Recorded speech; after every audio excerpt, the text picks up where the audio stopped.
Hello, everybody, and welcome to the inventory. I am your host, Detective Johan, and with me today I have my co-host as usual, SPNatI. Why don't you say hello? Hello, and this is your 1 year anniversary as the host. Oh shit, yeah, it is. Can you believe it? Where does the time go? This is where he edited in like a montage of you saying like Words Naryu and just wrong. other I think I mispronunciations. can make this work. So with us today we have a returning guest and a brand new one. Why don't you guys introduce yourselves? Well, hey, I'm Mike. I just made Arafuda and got her on testing. Woo! Arafuda from? From Elfsan wa Yasurinai. And what's that about? It is a series about a fantasy elf who comes to the human world in order to sample French fries. She ends up getting addicted and is unable to return to her own dimension. Oh Alright. God, that's way darker than I thought it was. Yeah, hi, I'm Namaz. We've been on the cast before. I'm a subreddit moderator. I've made characters like Marinette, Ochako, Coco, and Akko most recently. Okay, and with introductions out of the way, let's get on to the characters that have been added to the game. First off is Leggy Lamb by Opal and Uzu. All right. Well, Leggy is a very I'd say she's a very cute character. I think she brings a nice sort of fun positivity to the games. I think they did a good job of expanding what was honestly just a sort of a one moment character, so that was pretty cool. I think those are kind of like I like Leggy a lot. I think she's one of my favorite additions just because she is that character that takes you kind of give her an inch and she takes a mile. I think the personality and dialogue are very charming, and I think her whole mechanics are kind of a riff on something that Felicia does already, but does it better, and is just overall a really positive addition to the game. I think there's some elegance and simplicity. Well, she has much better art than Felicia. That is true. Let's see. Well, I think she might have tied the record for being the character from the oldest source. Oh, Really? That old? It's like a 1958 droopy dog cartoon or something. Who's the oldest? Mr. Clean? Yeah. I think he's from 1958. Oh, man. Felix the Cat when... Steamboat Willie. That's the shit my dad remembers from, back in the day. Get some, a Flash Gordon or something. Savior of the universe. Yeah. So, if you're wondering why the fuck they picked some random character from a 50s cartoon, it's because -8 got a hold of them. What is -8? He's a dude that makes a lot of Flash, or not Flash. He makes a lot of porno stuff. Is it furry porn? Not all of it, but every single one has them basically bouncing to a beat. Oh, so he's like dives, but so that's what he takes. That's what he's known for, basically. I think I know who you're talking about. You think he uses Shy Girl a lot. Hey. But anyway, spin out on.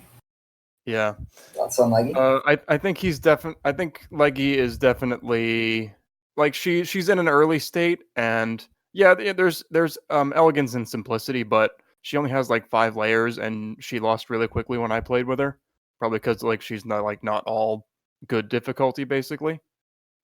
I mean, Maya is, and she still loses really easily. So she was out pretty early, and I kind of quickly kind of exhausted all of her lines at the end there because she had nothing new to say. It always kind of sucks when one person loses really badly because then they spend forever just in one stage, and that you just kind of completely forget about them. That happened with Arafuda too. When I tested her, she lost really fast. She was just sitting there forever. I'm not really a big fan of the whole anthro stuff or the southern drawl.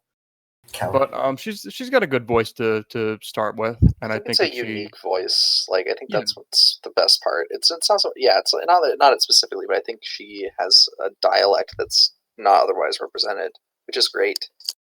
You know what else is great is that she temporarily has quieted the people calling not only for new characters and for Western characters, but furries. Truly, Leggy is the gift that keeps on giving. But they'll be back in a week. Well, yeah, but because they always ask for more. Add on, please. Yeah, I really like Leggy's art. I think that Opal's done a really good job. I do not envy him having to make all that custom bodywork. Oh yeah, fuck that. Her movements are really cool. I think I'm pretty sure that when I played her, she had a animated pose where she does a little jump and her ears move up and down. Like, that's pretty good. I'm from Texas, so like the southern accent is something that it's like, all right, yep, I like this. Reminds me of home. I know Tina had that kind of accent offline. Never played her. I don't know if she was ever online. Briefly. Tina Armstrong from like Dead or Alive. Leggy's great. She obviously still has work to do on her. Her line counts. Well, 705 is actually pretty good, but like, she, yeah, like you said, she lost pretty fast in my game too. But I think that she does fill a lot of niches that haven't been there, or at least that I haven't noticed being there. And I think that she'll be a really unique addition to the game. I think she starts off on like bad difficulty because she doesn't know what cards are because she's a fucking sheep. And I remember that I originally wanted to do like Ayla from Chrono Trigger, who's like a caveman. And one of the reasons I didn't was because she barely wears anything and she wouldn't know what cards were. So she'd have bad difficulty and lose like instantly. I hope Leggy doesn't run into that problem where she's just always the first one out really fast. All right. Next thing that happened was I'd like to say one more thing. I'm currently replying to Leggy's lines to Revy, and I think I'm just gonna have some interactions where Revy just really wants to eat her. That's gonna be where I'm gonna take that. All right. Next thing that happened was May from Night in the Woods getting an epilogue. All right. Well, I'm just gonna go out on a limb and say I think this is the best epilogue in the game right now. We've got a lot of really ambitious ones, but just as far as the depiction of sex and the sort of character voice, the tone is perfect. The setup is completely believable, and I have to learn how those shadows were done. Oh yeah, Thursdays is really good at applying like shadows and stuff. I've seen a lot of her work on the RP server, and she's like really good at that. I really enjoyed the epilogue. I think some of the strap-on stuff just never sits quite right with me, but I'm not like that bent out of shape over it. I don't know. Is that what the female version is? I played it when there only was a female version. So okay, yeah, I only played the male version. Yeah. Okay. Well then, just yeah. I mean, I think assuming the male version is similar to the one that I played, I think it's it's very good. Thursday's art and writing talents are extremely formidable, and I have nothing really critical to add. All right, SPNatI. I mean, it was pretty brief. I definitely think something like Raven's epilogue is a little more ambitious. But well, the one thing that bothered me was that the penis sprite gets thinner at the base, which I know Thursdays doesn't have a penis, but like that doesn't happen. So it kept bothering me.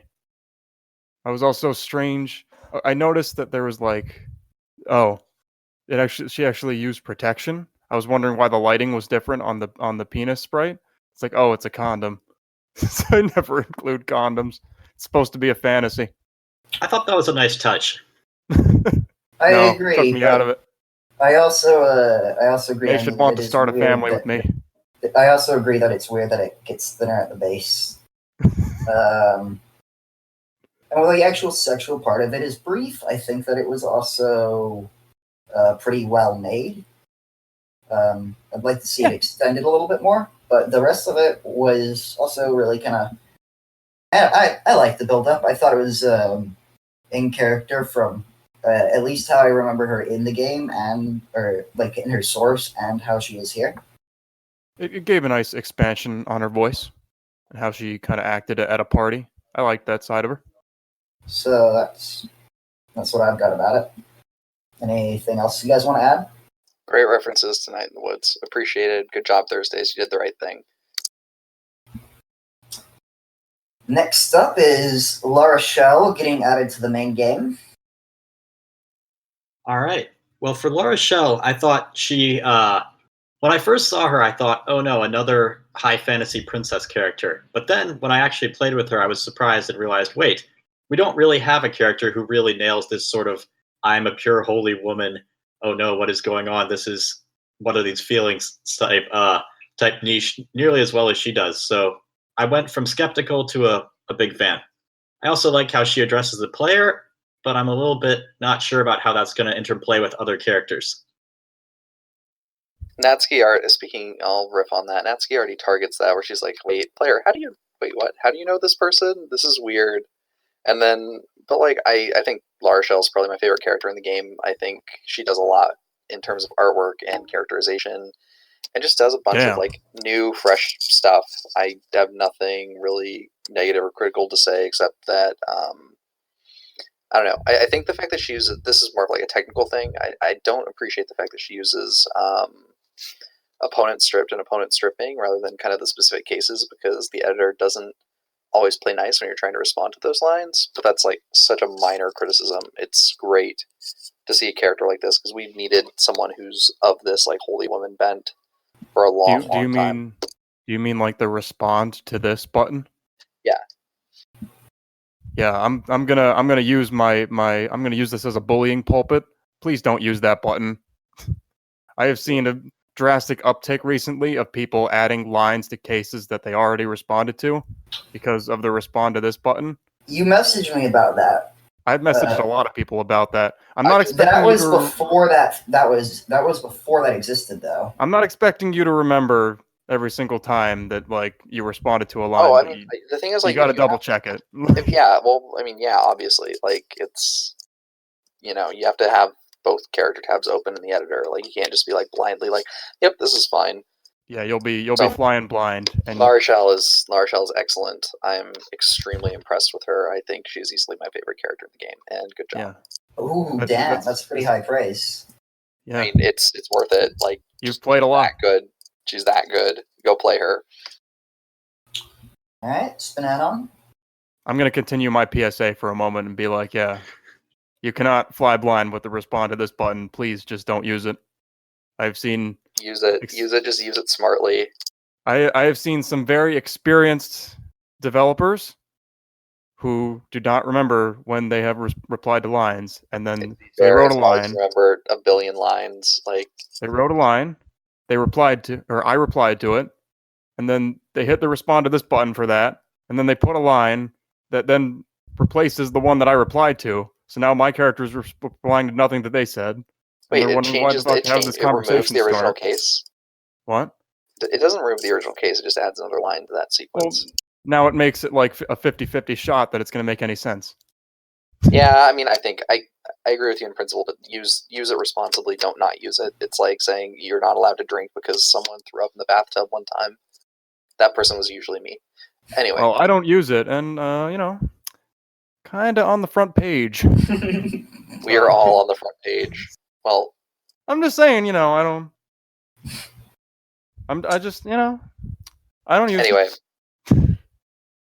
Well, my praise for Lara Shell is not quite as high as in the Masps, but I do think she's a very well done character, and yeah, she has that uniqueness. Where she, you'd think she's gonna be like standard, like embarrassed, like JRPG princess, where she's like all naive, but no, she goes for the holy woman route instead, and that definitely Fucking makes love her it. stand out. It's so good. She's like, aha! I'm just, it's so good. I have a feeling that you're really into that sort of thing. I am really into that sort of thing.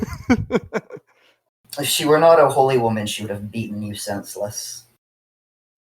I wish. We get fan art of Lara Shell beating the Masp senseless. Just going, just whatever avatar I'm using, just Well, Johan's got Samurai that. Jack, of course. Yeah, just Samurai Jack just getting the shit beat out. Anyway, let's. Yeah. Wait, I gotta say my part. I know. I'm just saying. I was saying. Yeah, Johan's turn. I think that Cog has really just gone and shown the world that he, like, at least it's entirely possible for franchises that people are feeling like they're sick of to still make characters that blow everything else out of the water. The targeted killing too. Yeah. But I mean, I still wish he could have just picked a character like that wasn't from Fire Emblem. no. I don't think it makes that much of a difference. She's the only Sacred Stones character. It does to me. So, Oh, okay, only Sacred Stones character. All right. well, they don't know each other. But they all look the same. Yeah, they do. How come Rinko Fire with Emblem's her- not like Final Fantasy, where like you go from medieval Europe to just like weird cyberpunk world? Anyway, None of my these point games is, are connected, and how come the setting doesn't change at all? Cog did a really great job with the targeting. Opal did a really great job. Don't with dodge generic my effect. question, goddammit. Watch me. And I can really tell, like, this character is definitely going to do crazy good in the resort.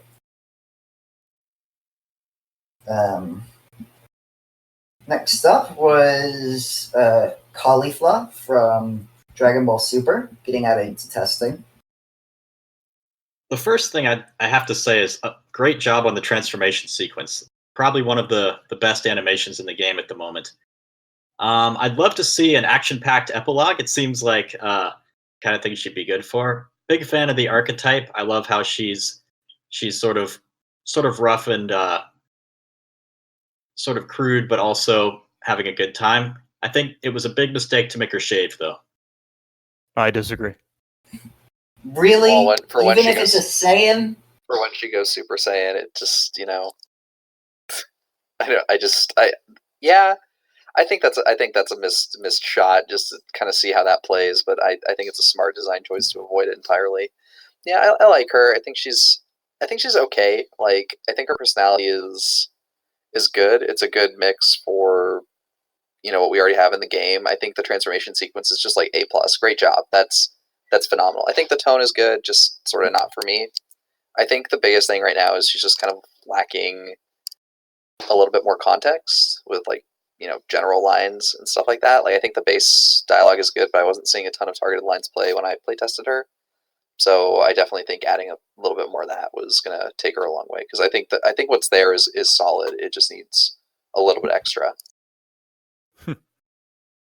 Yeah, got to give props for not only the animations but the model especially. Oh, like, totally looks just like her captures. right out of the gate.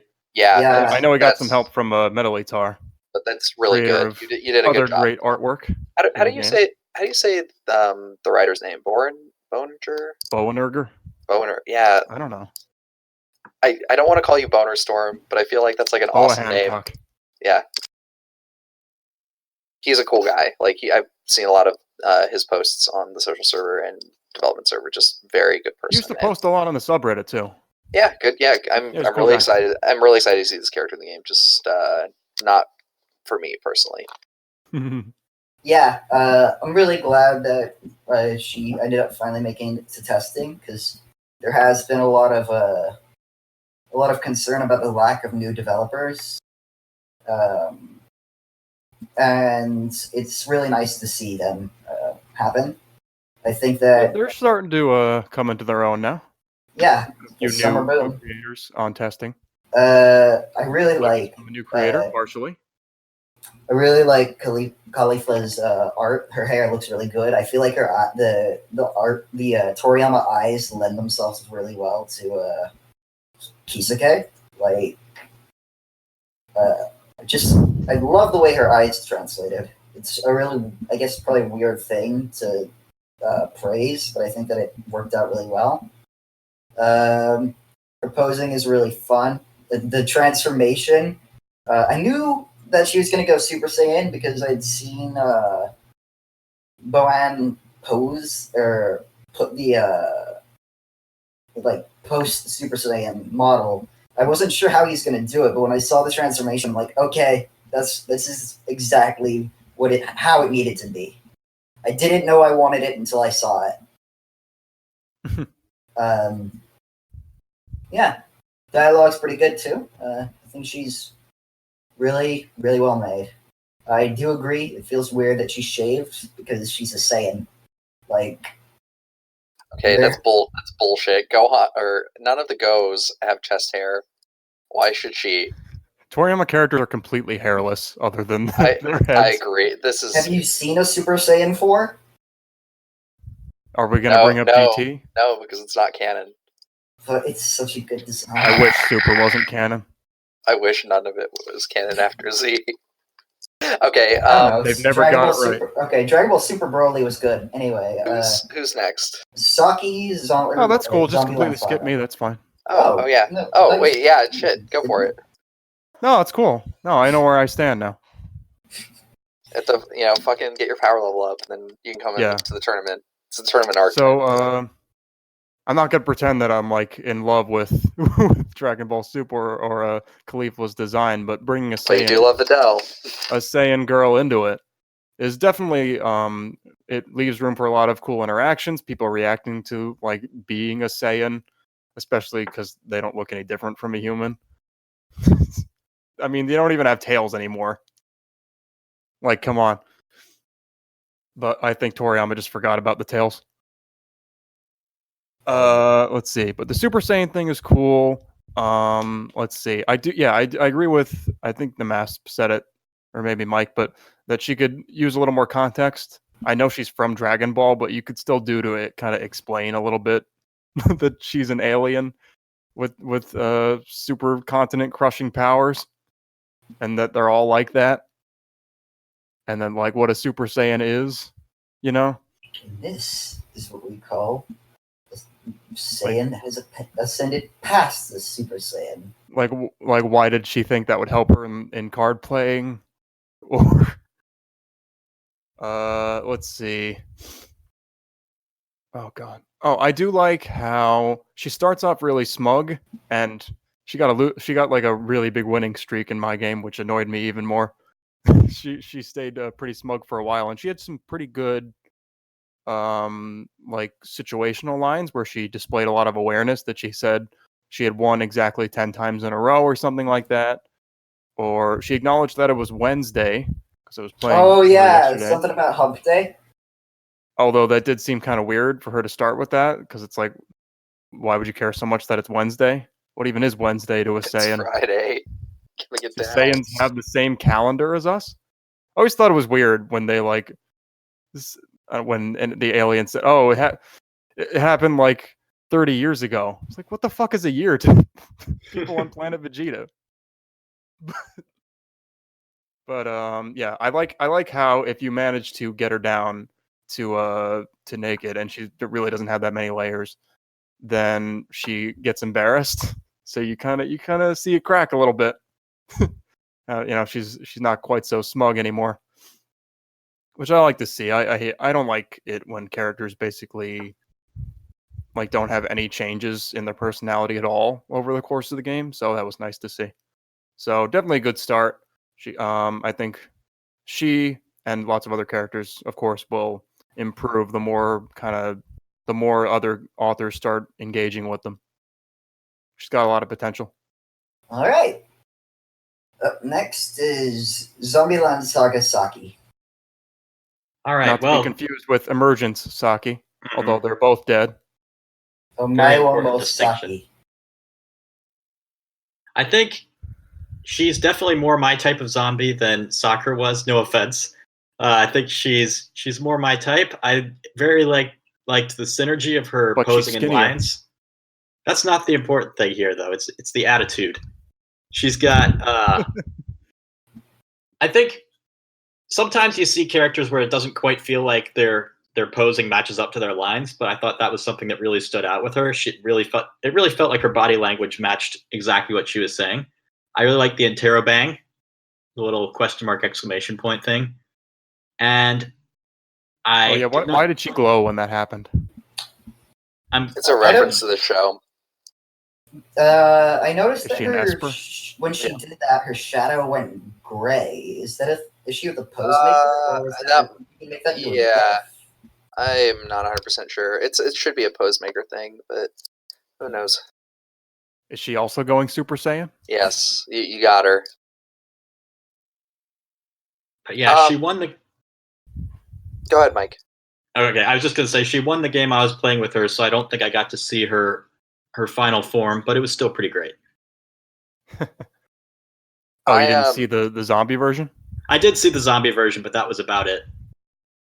I think, first of all, I think Solitaire is probably one of the most, if not the most underrated creator in the game. Like, he puts so much detail into, like, everything. It boggles the mind. Like, there is not a single wasted line on his characters, which is definitely not something I can say of myself.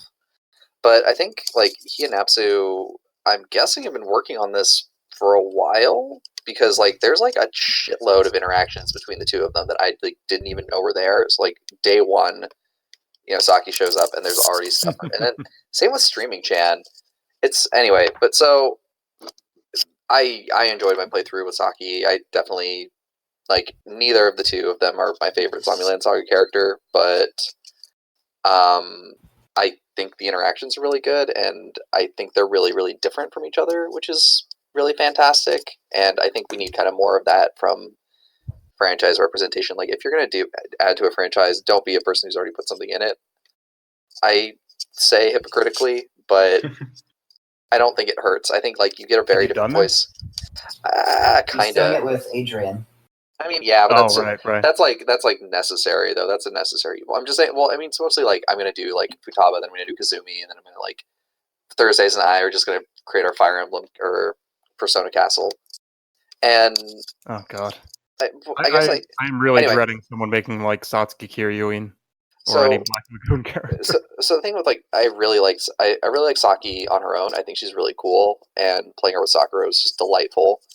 But I definitely think, like, prospective creators, like, if you're going to approach, like, a franchise, look at how Napsu and Solitaire worked together on their characters, where they're both very distinct, but they still target the shit out of each other. So if you're going to add something to the Zombieland Saga table, definitely be a new author, I think. But it was just really, really delightful to play with her. I do think that, like, it's very interesting. Like, it's an interesting design choice that Saki is so forward and confident, but she waits until, like, the last possible minute to take off her makeup, whereas Sakura is more immediately like, no, kind of thing.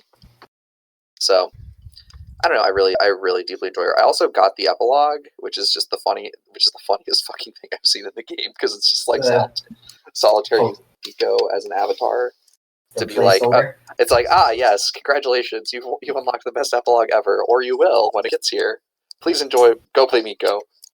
I believe that Solitaire has gone on record as saying, I self-inserted into Miko as much as Johan did Kamina. I feel like that's accurate. I feel like he just method acts with Miko. He's just in character as Miko all the time.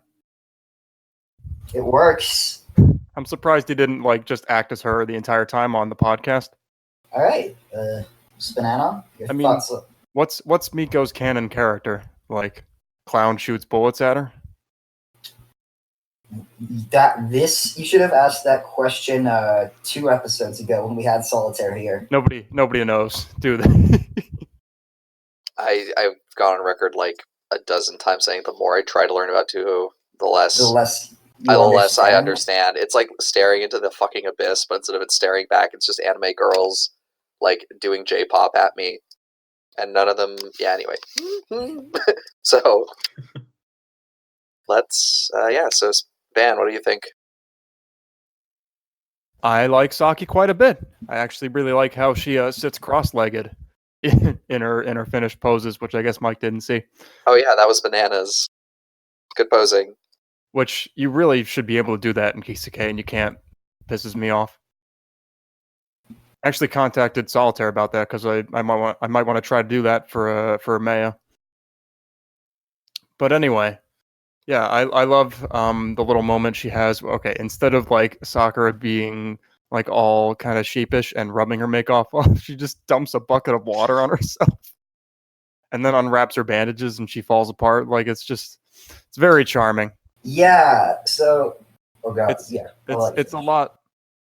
You could tell that Miko's writer made her. I don't mean like in exactly the same tone. They have distinct voices, definitely. Like Saki's not as eloquent as Miko is, but just the there's a lot of personality in each line. You can tell that it's them saying it, and you learn a lot about them very quickly, but in a very natural sort of way.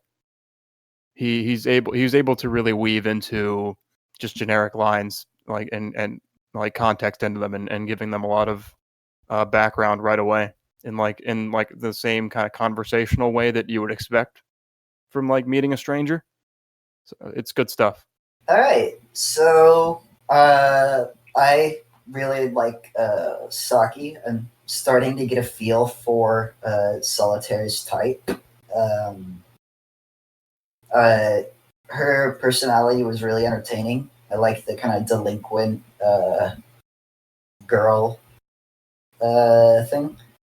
Her posing is really good. There was one particular pose that I thought that I really really liked. Let me see if I can pull it up real quick.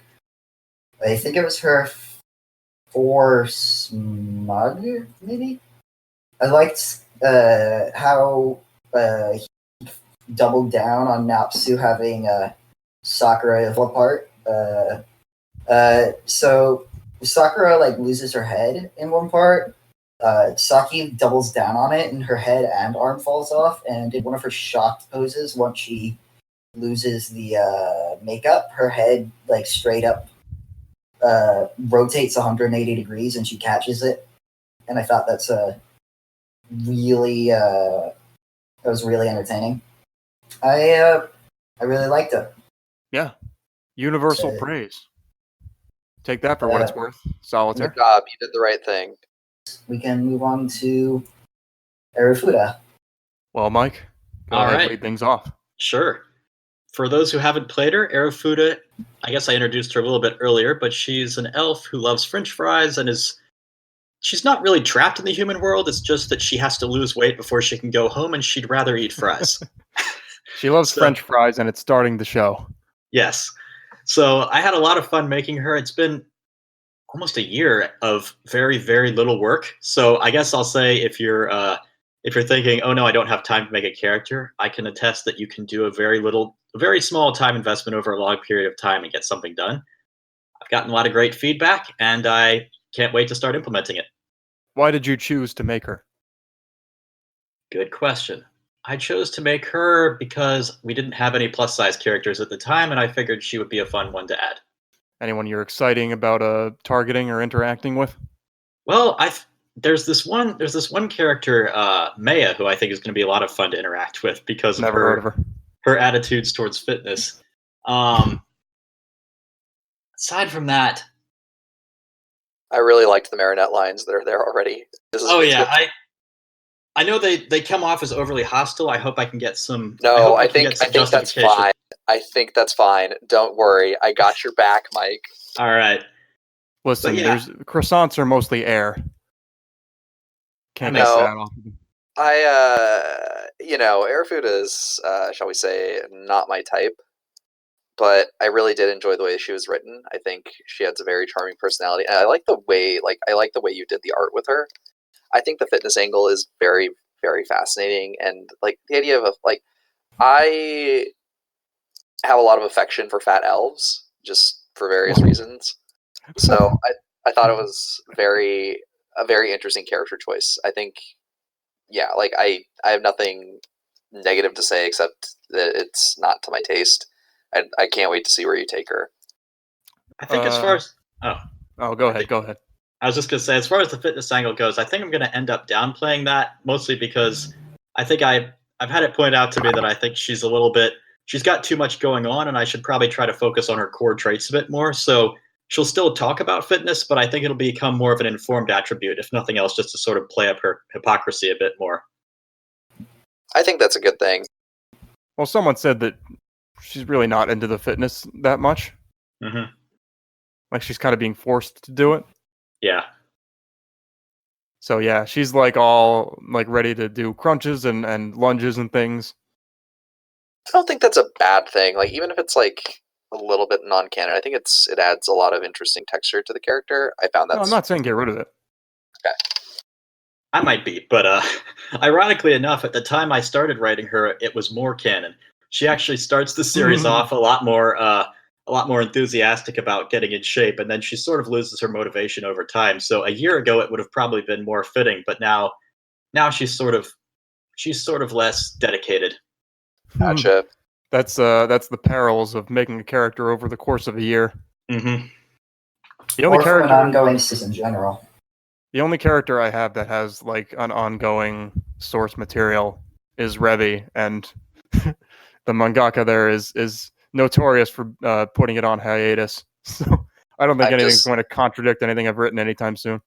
I just look at certain things that have been like I've written for Futaba and Marinette in particular, but because Atlas keeps fucking releasing more editions of the Persona 5 canon, it's like, oh, Futaba of course doesn't like idol music, and then just in Dancing Star, I love idol music. I'm like, fuck. So, but Well, you anyway, gotta strike while the iron is cold.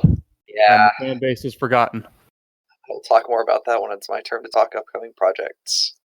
So, ice cold. So, yeah, that's Arafuda, I guess, right? Mike or Span, you got a chance to talk to her about her? Well, let me keep going. All right, keep going. So I'm gonna say that, like, yeah, she's not really my type either. But you know, it's good for the people who have that type, such as Mike. Yeah, yeah. I mean, I think that's great. I think representation's important, and it's awesome to, make more stuff. You know, there's a level of thick where I'm like, all right, yeah, I can work with this, and then Arafuda, I look at her, it's like, all right, this is too much, but but it's okay, like I don't think it's poorly done, like in terms of the art or anything. So you can definitely, she's got a gut that just won't quit. But I liked her bending over poses. that was a nice touch.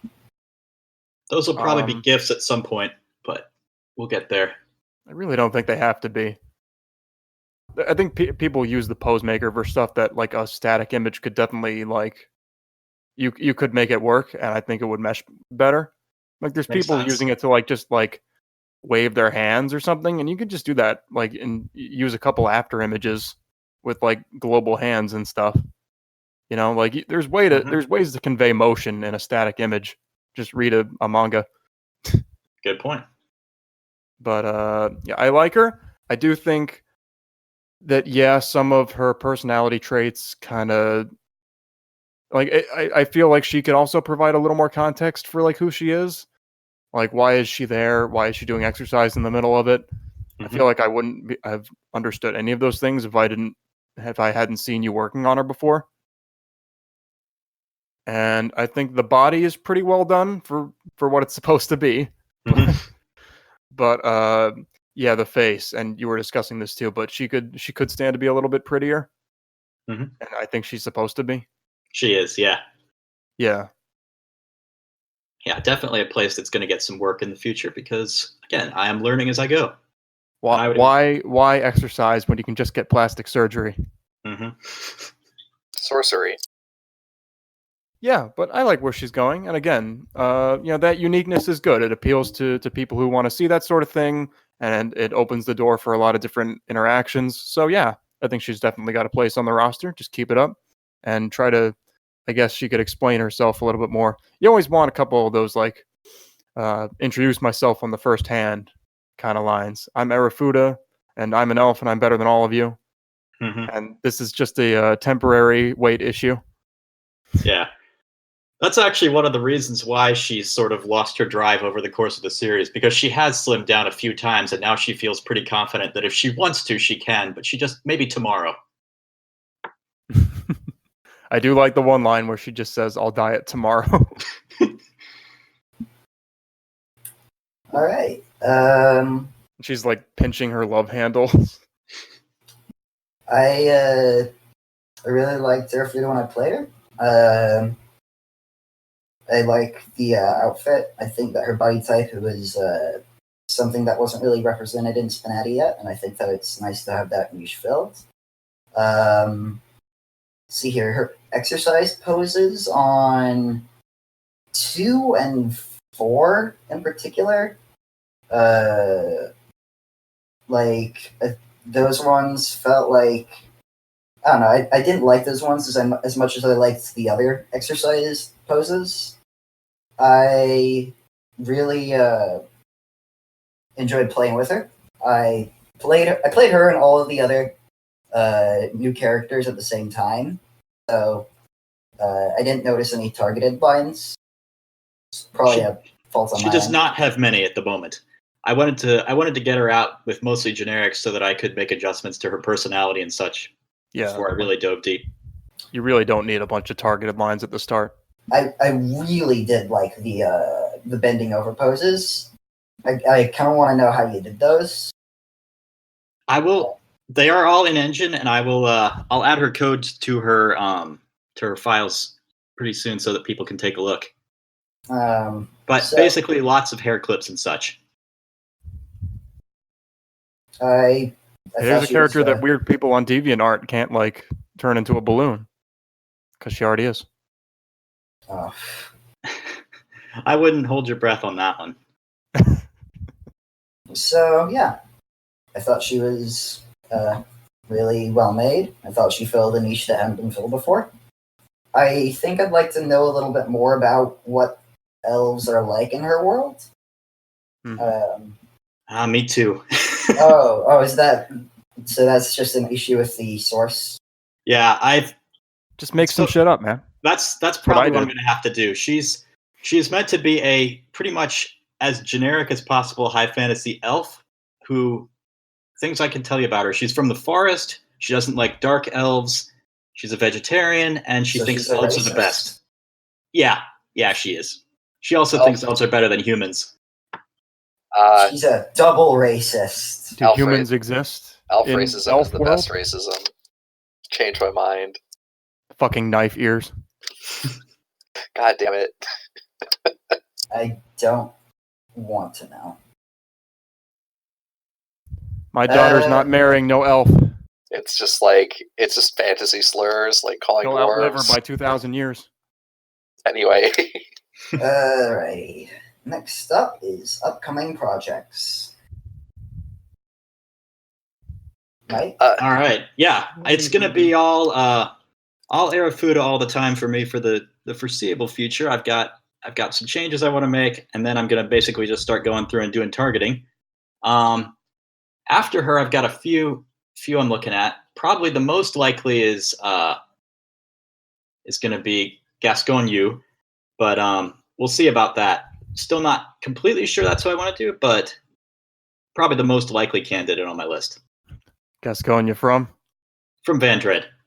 What's Vandred? I don't know. I don't know what Vandred is. Who? Okay, Vandred. It's All right, dude. Are you ever gonna pick a source that people have heard of? Like, come on. I'll say play Maya and Jura if you want to know more. They're on the front page. One of them is. One of them should be. I don't know about that. You're done with your bullshit rules. Never. So I am currently working on a Marinette rework. The art is basically done until she hits test, and everyone's like, your poses are stupid. And I'm like, yeah, I know, I'll fix it. And then maybe I do, maybe I don't. Adrian's artwork is done. Thank you, Phonebox. It's been done since like February or March. The thing I'm struggling with right now is like with Marinette's dialogue. I'm trying to like reboot it and kind of refresh it in a lot of ways, which means going through and getting rid of some legacy cases and stuff that was done as kind of janky workarounds when there's just like a filter option we can use for it now. The only problem is like it's just a lot more work than I really thought it was going to be, and it's just kind of taking a while. But once that's done, then I'm going to try and bulk up a lot of her generic cases and actually make use of target status to really accomplish that. Then obviously whenever she's in the game with Adrian, they need to talk a lot without talking over the other characters. It's basically it's a long-term project, but I'm trying to kind of not get too lost in those weeds, and so I might actually be pushing a rather nice Mulan update before too long, as well as another Futaba model update. Thursdays is finished third version of the model that I think should address the issues that people don't like about her without having to do a ton of new dialogue. And then the Mulan update I've posted in the ship posting channel on this, so you can kind of put those up side by side when the cast goes up. I think I'm really grateful for Beta for kind of tweaking Mulan's face and model in general, and I'll be kind of going back through and rebooting that. So I think that should kind of solve a lot of the issues that people had with their old model. It just looks way, way better. Great job. And then I see explosions in the near future, and that's all I'll say about that. Here's a hint: her file is already in the system. Or is this the explosion person I'm talking about though? Or maybe we're about to get a new boy in the game. Are you making Explosion Man? Don't pretend like it's gonna be Bakugo. I'm not going to say I'm working on Bakugo. I know someone who is. But anyway. No, you just don't. to Enough of ship the him with lies. No! Enough of the lies! Don't worry. I've been holding on to this Otaku update so I can just make the targeted lines work. That's the only reason it hasn't gone live yet. Obviously. So Dual epilogue? Yeah, definitely. Just NTR the player too. Just the player gets stabbed by Toga. Meanwhile, has to watch. It's just like, how many people can I upset with one choice of actions? Oh yeah, nobody liked Ochiko's epilogue in the feedback poll. Oh well, don't worry, guys. You're getting a new one really soon. So okay, that's all I got. Obviously ongoing product updates as I proceed. Joe. SPNatI's turn. I thought you were gonna. Okay, SPNatI, you go. Then Joe goes. You just hold in the behelit. What? Yeah, I've just got it in hand. Well, it's the same as always. I've been replying to a bunch of characters. I gotta do all my catching up, and currently I'm on Revy. Almost done with that. Be throwing out some greetings to new characters there, and then just gonna go full on improving Maya and Jura's models. And I already posted a little bit of Maya. Oh yeah, you did. Been working on her hair. I like that. It's now mostly hair pieces. It's pretty much entirely custom now. Since there's really nothing default that really looks like it. So, and other than that, just adding some detailing to her suit and all that, and I'll be getting back to that soon enough. I'll be posting more, probably not just on Discord, but take a look, see if 4chan gives even the slightest shit. Let's see. One thing I am excited for is that because I have to make Maya's hair like completely reversible, and most of it does go off to one side anyway. But she does like the Goku hair thing where it's sort of like a cheated angle, and if she turns her head, then like the messy part of her hair that like sticks out just goes to the other side. But yeah, that's up for me. Jura be doing some plastic surgery, kind of messing with her face, probably moving it up so she has less of a 5 head. Changing her bangs around, making her hair a little more like, I guess, poofy and curved, and not. She doesn't really have those like pointy ends to it. It kind of like flares out in nice like smooth lines. Get some of her dress working, which her dress is definitely going to be more difficult. But get some kind of like better line work and more flow to it, and kind of have it move around a little bit more. But we'll see. I don't claim to be an expert, but take my time on that. We'll see how it goes. just for people next feedback poll to complain that they liked the old models better. Inexplicably. Such is the nature of things. The sun rises. You're going to get that with Fish Marinette swim. too. Oh, 100%. And the one that I'm looking forward to is you still didn't fix the poses, and I'm like, yep, okay, here we go. Actually, I would consider Mei and Jura. They're probably going to get that, especially because it's not like anyone's seen what they can and look like, so they're just attached to the Kisuke models. You know what I mean? Yeah, I know what you mean. Like, oh, they look more accurate now. It's like, I don't fucking know what they look like. You were fine Go back before. to the Why'd way you go back? You cannot undo. I don't like things that are different. You cannot go back. All right. SPNatI? Anything else? Not really. Okay. My Were you project. expecting something else? No. I pretty much know exactly what you have planned. I like to be nice and consistent and reliable. You are. That's why you're the co-host. As for me, I've still got Janetta and Dante as my next two characters. Kamina epilogue is coming. Halo has begun the Dante pose work. Let me show off some of what he's got going. So he's got that. Once the posing gets done, I'm going to begin the writing. Look at all those zippers and belts. Almost Kingdom Hearts level. Good God. No, that's not true. He doesn't have an entire jacket made out of belts. So yeah, I'm really excited to write Dante. I'm really excited for you to write Dante. Wacky Wahoo Pizza Man. I'm so excited. So yeah, basically the same thing. And then I'll probably be going and tweaking my characters to respond to some of the stuff that was said about them on the feedback poll. Like what? I don't have it all written down with me right now, but basically, I'm probably gonna replay Danganronpa 2 so I can make Chiaki a bit like there are parts of her personality that I feel like I didn't capture as much. Like, she's nice, yeah, but she's also kind of like unaware of things. Like there's a part where there's like a substance that was used to hold a door together, and it's like obviously it's some kind of glue, but she scrapes off parts of it and like tastes it, and like the main character's like, "What are you doing? Don't just put stuff in your mouth like that." Just do it with somebody's cum. Yeah. Bang. Well, probably won't. But so she's like also kind of unaware, and she's also kind of like. Do you want those resort votes or not? Look, I already kind of did it in the epilogue. And by kind of did it, I mean I did it in the epilogue. She's also supposed to be like very encouraging of others. And while I've made her nice, I feel like I haven't made her encouraging enough. Ganbate Roomba-san. So I'll be replaying that and trying to make her have those aspects show more.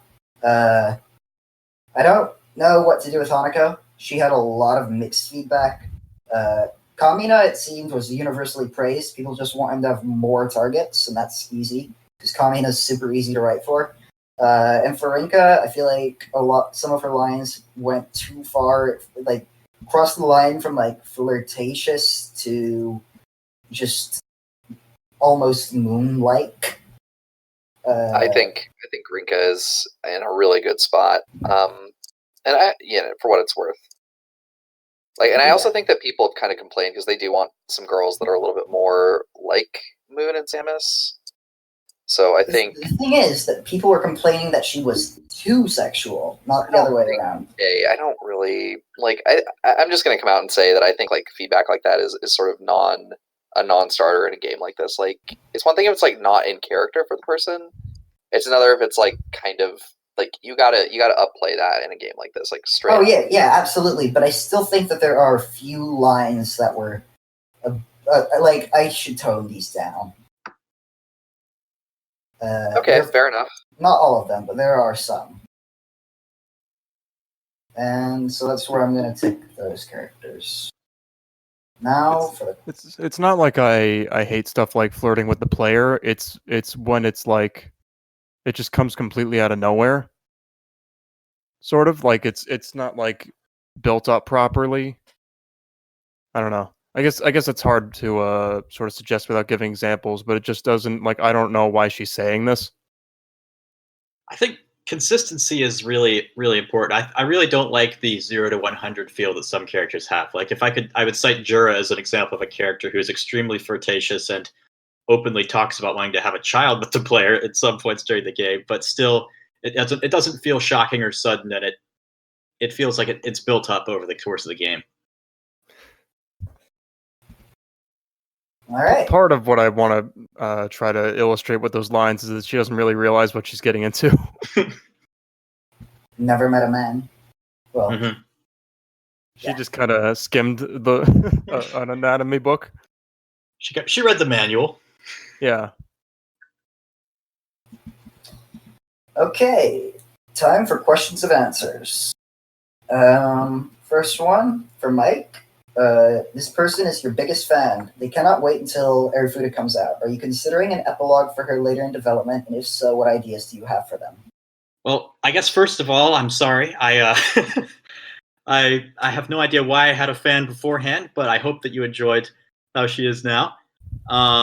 If not, I hope I can improve her some over time. As far as epilogues go, yes, I am considering an epilogue, and I've got a few ideas, but long story short, it's almost certainly going to involve exercise and sex. Sexercise. What about fries? Probably fries before or after, but not during. Sex or fries? A triple pun. But no, big picture ideas. I could imagine Arufuda wanting to do. Honestly, she seems like the type who would try any new workout that she's heard about. So that could be a fun setup angle. Just eat fries off of her body. Or she eats fries off your body. I think that would be what she would prefer. Or both. 60 Fryne. Oh my god. That was good. Oh, that was good. Nice. That was awful, but that was great. Mike, if you ever made a second character, who would it be, and why is your answer Oga-san? All right, so for people who don't know, Oga-san is from the same source as Arufuda. She's a giant ogre who has a bit of a beer belly because she drinks too much because ogres are alcoholics. She's extremely muscular, and she also really wants to be a mother. So she tends to get very excited and happy around babies and wants to nurture them. I completely understand where you're coming from, but I don't think I'll make her for two reasons. One, I'd like to try something new after Arufuda. I don't really want to do another character from the same franchise who hits a lot of the same notes. And two, Kisake, both it doesn't like muscle and it doesn't like chub, and muscle chub just sounds like a total nightmare. She'd also probably be a bit too tall for the game if I were to try to get her canon, but that's more manageable because honestly, for a tall character, you just make them a little taller than everyone else and kind of assume that they're representative of a taller character. All right. Well, I believe you shared your real second character already. Yeah. I did, yes. I was all content to just leave her as this nebulous figure who only briefly appears in Maya's female epilogue. So what? I'm sorry, you cut out of mine. Now I have a shitload of lines to write. Well, we'll see. We'll talk. Let me just unplug my headphone.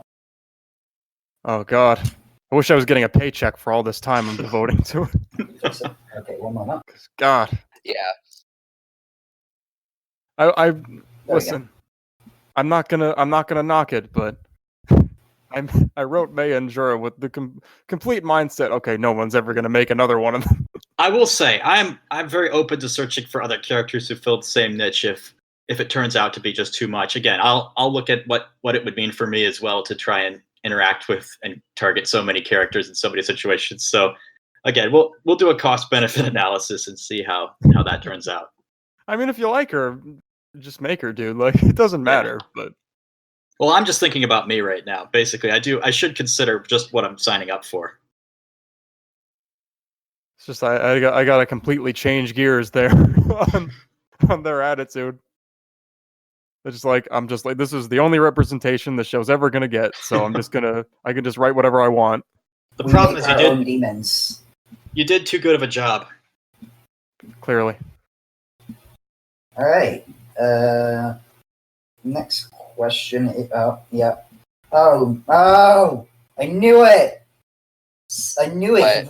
The guy who's normally mostly active on the RP server. His name's Bokuman. Really cool dude. Oh shit! He Now we have 3 Katawa Shoujo characters. He mentioned about 15 minutes before he started recording that he sent in Rin Tezuka from Katawa Shoujo for testing. And I'm like, great, the episode's already dated, and I have to update Hanako again. Oh wait, Rin's on. Oh boy. Yep. So Well, that'll be happening. That's going to be interesting. Yeah, We'll get to her on the listen, next episode. I'm not gonna play her in the middle of this. Yeah, I'm next cast. I also appreciate the contrast between Dante model and then Rin model. It's like these are very different things. Yeah. His head is so small compared to hers. Who's yeah. So Halo's focus the on best Dante model. Oh yeah, so Rin doesn't have any arms. Just thought you should all know. All right. So back to the questions and answers.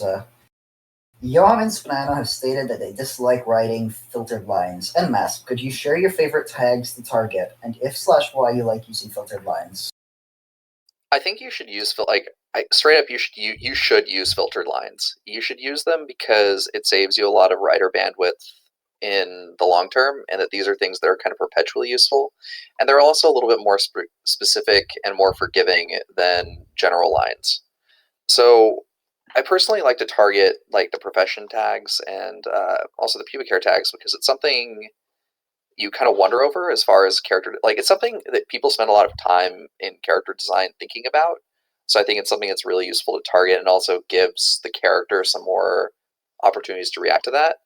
Like really, I think we've kind of moved past the point where your characters are super invested in like how big someone is, but whether or not someone like you can comment on someone's grooming habits because that's a choice the character makes. You can't really target like people don't choose to have like huge tits or not, right? Like that's not really a choice. So I think targeting does Everfuda have like the biggest tits in the game now?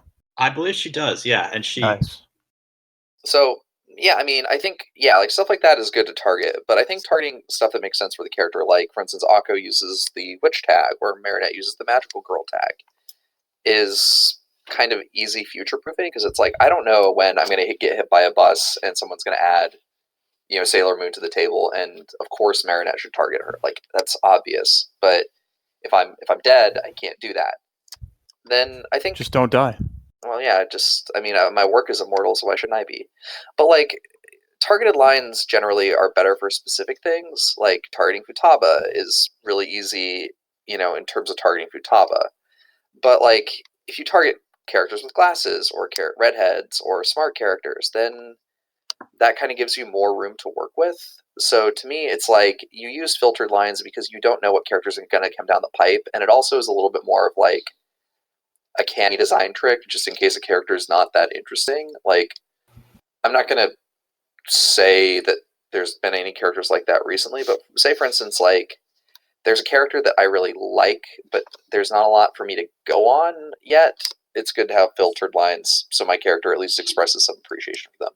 Basically, you use filtered lines to target things you or the character likes, more so than, like, to target a specific instance. TLDR, use profession tags and use things that are choices for the character. All right. En masse, why moths? I think Napsu asked this. I don't know. I think moths are like a cool bug as far as things go, and they're really funny and kind of stupid, and they're really cute looking. So I think moths are really great. All right. Well, I mean, who doesn't? Moths are fantastic. This message brought to you by Lamp Gang. I mean, they're just ugly butterflies. They're more accessible butterflies. Anyway, so that's kind of my answer to those questions. Alrighty. Questions for everyone. One is, what is your favorite My Hero Academia girl? All right, for Inko, next question. That's Yeah. Deku's mom. Yeah, everybody else has to answer though. Oh, I was just saying for me. Okay. I mean, this should be fairly obvious, but Toga. Yeah, that's the one. I mean, I even gave her an epilogue before Chaco. Clearly. Sorry, Yuri, you did all the hard work. I'm not taking credit for that. Anyway, I know Chaco is just really interesting. I like her character design, and I think her power set is really cool.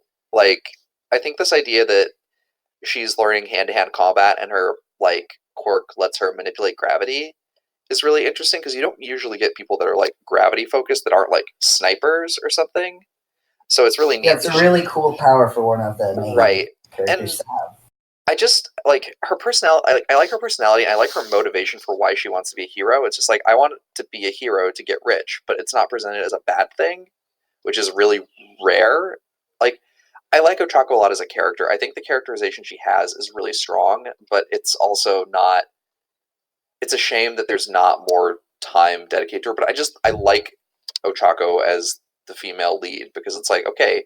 You know, she likes the main character, but it's not this like obsessive weird crush, and it's not all about him, but it's like how they kind of can inspire each other. I just find her to be a really, really cool character. Yeah. You watch Miraculous for the weird stalker crushes? Yeah, that's where I get that. Yep. Mm-hmm.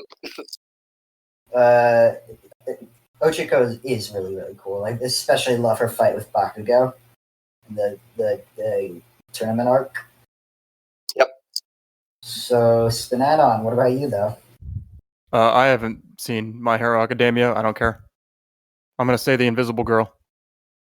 You know, funny story, like, the only reason Ochako is even in the game is because I was like, it would be really funny to make to make Toru, who's the Invisible Girl, for, like, an April Fool's prank, but, like, give her an actual dialogue set. And then it was like, I should just make a real project. And then, because I watched the show, and then I was like, oh, I like Ochako a lot. So, there you go. I noticed that people on 4chan's anime board sometimes post Deku with eyelashes, and he looks like a girl. It is really, it's very uncanny. I prefer my shonen protagonists a little more manly. Goku's fucking shredded. So is Deku. Like, he takes his shirt off, he's like super fucking jacked. But you can't put eyelashes on Goku and make him a girl. Next question is, what is the most underrated character on the online roster right now? All right, I've got a few for this. Yeah, I'd say probably Ini, although honestly that's sort of been turned around recently and everybody's seeming to acknowledge her as being very good. My other two that I'd pick would be Coco and May. I think those both appeal to me very much, and they're both just really, really well-written characters. Coco for just the sex appeal, and May for how well she captures her canon personality.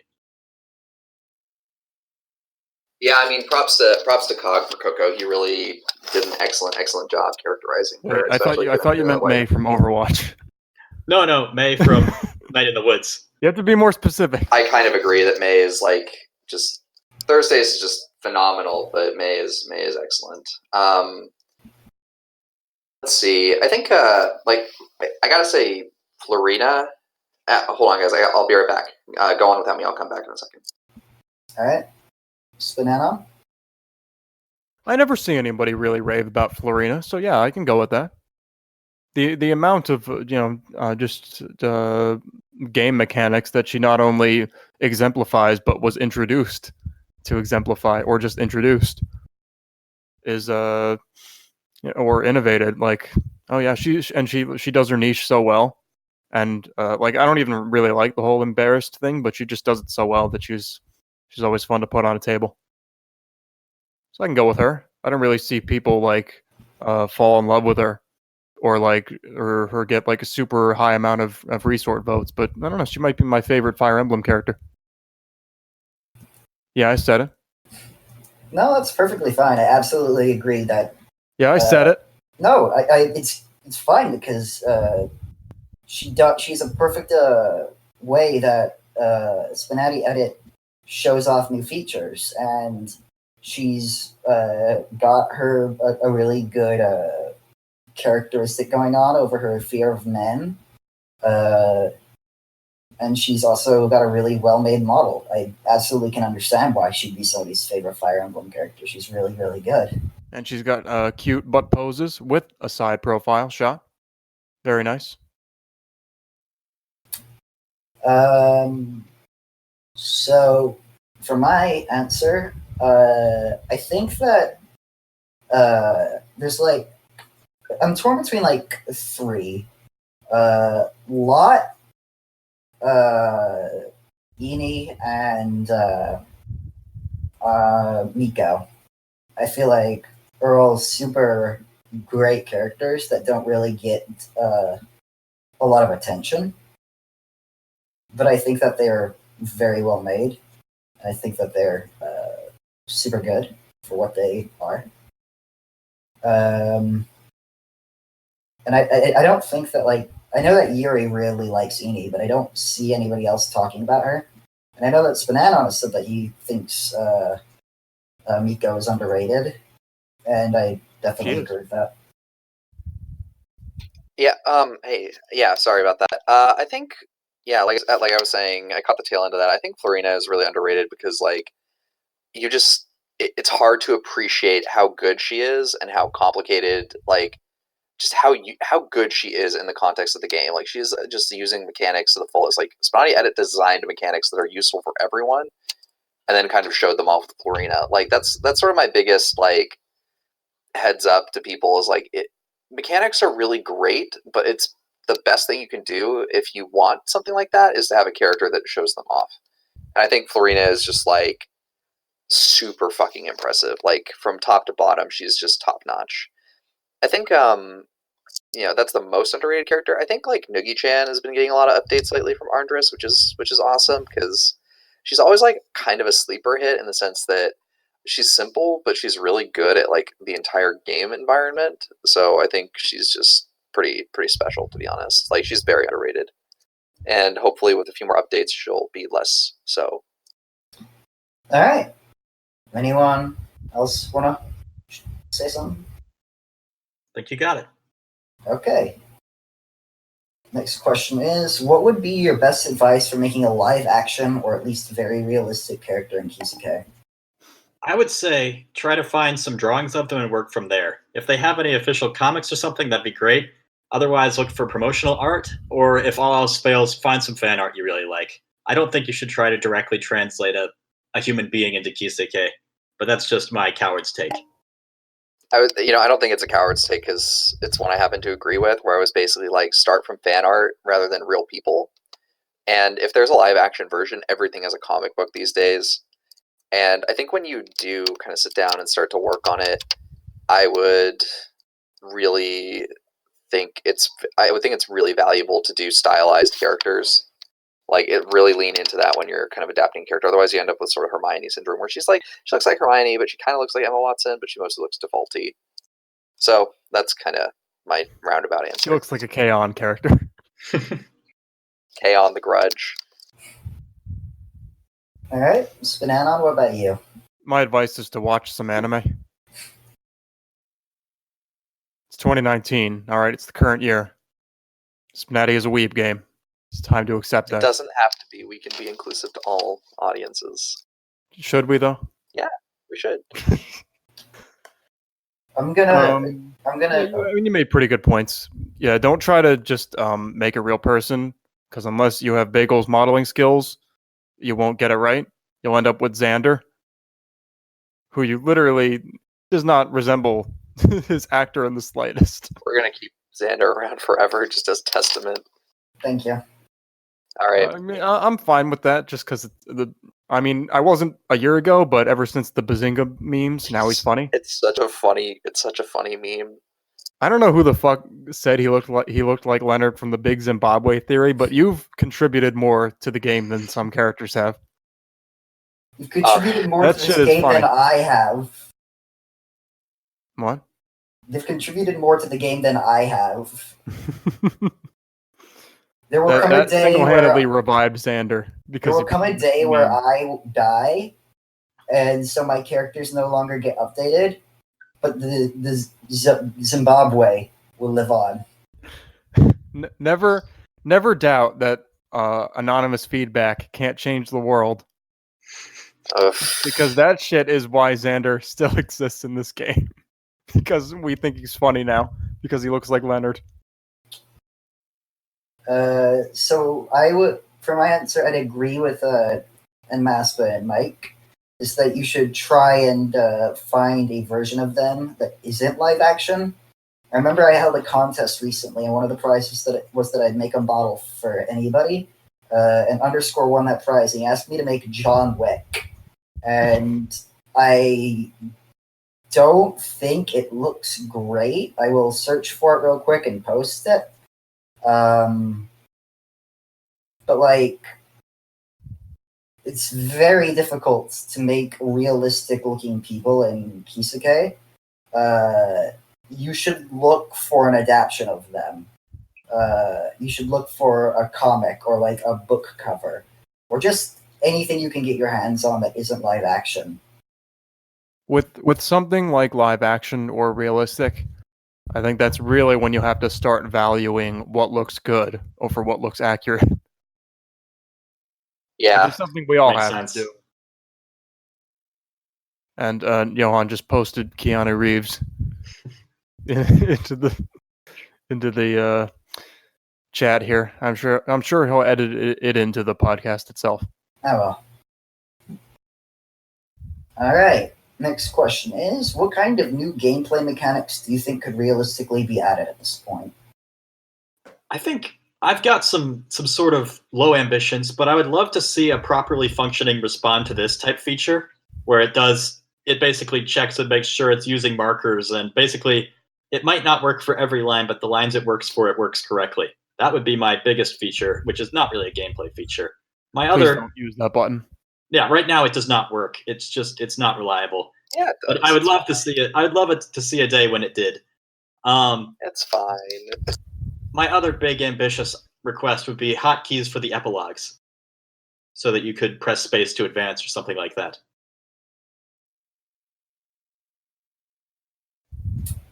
All right.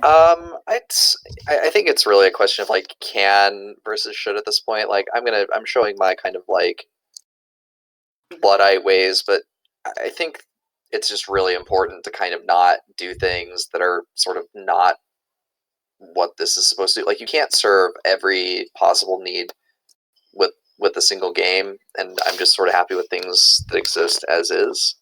I do think it would be nice to like, I don't know, I think a way, like it would be really great if there were a way to kind of pick and choose which dialogue plays when, because like when you get really high targeted characters like on the same table with each other, it just turns into a mess. Like it's okay if like two people are talking to each other, but when it's like one person's getting like thrown hundreds of lines and they only can respond to one at a time, it gets kind of hazardous or nonsensical, especially if like the character changes who they're responding to the next round. Like that's more of a systems thing, but I think that's kind of the extent of what I would want. All right. I do think it's a shame that the saying text function, which is supposed to avoid that by checking what's actually being said. It'd be nice if that was there from the start, instead of like 4 years into the game's existence, where characters have been written a long time without it.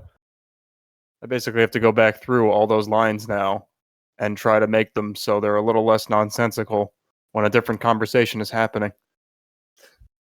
I'm just basically going on a use a marker for everything. Every time I do anything interesting, set a marker and then use that marker to make sure I don't say it again. Which I don't want thousands of markers.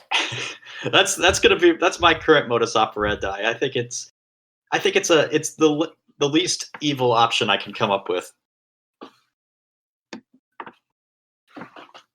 All right. So, I guess this question was asked because there was a sub post kind of asking for stuff like this, where you'd basically have like people's weird fetishes being inserted into the game itself.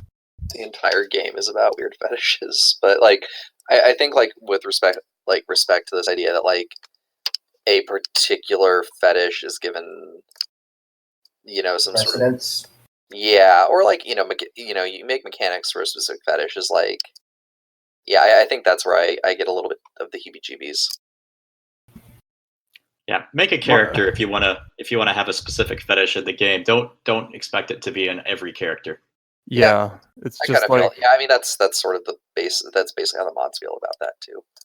yeah, you want a character to sort of herald a new like appeal or a new experience rather than like something that's you try to retroactively apply to everyone because it's just not going to happen. So There's 200 characters in this game, and most of them don't have an active creator, and even fewer of them have an active creator that can get on that right away. Like it's not going to fucking happen, dude. It's just not.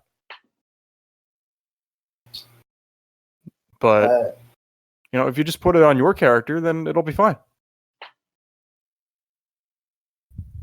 So SPNatI, do you? Oh yeah, wait, no, you didn't. Do you have a feature? I just interject a lot, so that's why you're always confused as to whether it's been my turn yet. Yeah. So what's your answer? I think maybe you could. Most of the dialogue is like in strip sequences. So I think you could, in theory, as long as it has just one exchange point, you could like make different card games. You kind of could do like Texas Hold'em if you just put like, if you gave everyone 2 cards and then you just put 5 community cards down right away, or just 3 or something, and that's all they had, and then you just exchange those 2. Like you could, I don't think that would break anything. Some lines would be weird because they're based on 5-card draw, but you don't actually exchange any cards in Texas Hold'em, though. Do you not? No, you just get your 2, and those are yours for the whole hand. Oh, God, I can't remember. No, you have to be able to exchange something. Nope. Why do I remember doing that? I guess it's just all about the betting because more cards come down. Mm-hmm. I don't know. I mean, you could just make up some random version of poker. There are lots of versions. You could probably find something that would work with the game as it is. It's been a while since I played the original Poker Night, I guess. All right. So my answer is, I honestly think that we don't need any more mechanics. I think that the game functions perfectly fine as there was. However, I did come up with an idea that I don't think is ever going to happen. I think the mods were pretty open with it. It's not a direction they wanted to take the game in. There was the suggestion that you could be able to finish on an opponent by giving like a choice in the game. And I think that it would work better if it was a little more broad. Just the option to have a couple, I think just Metalatar came up with the idea that like every 500 lines you get the ability to offer like a choice within a character's dialogue.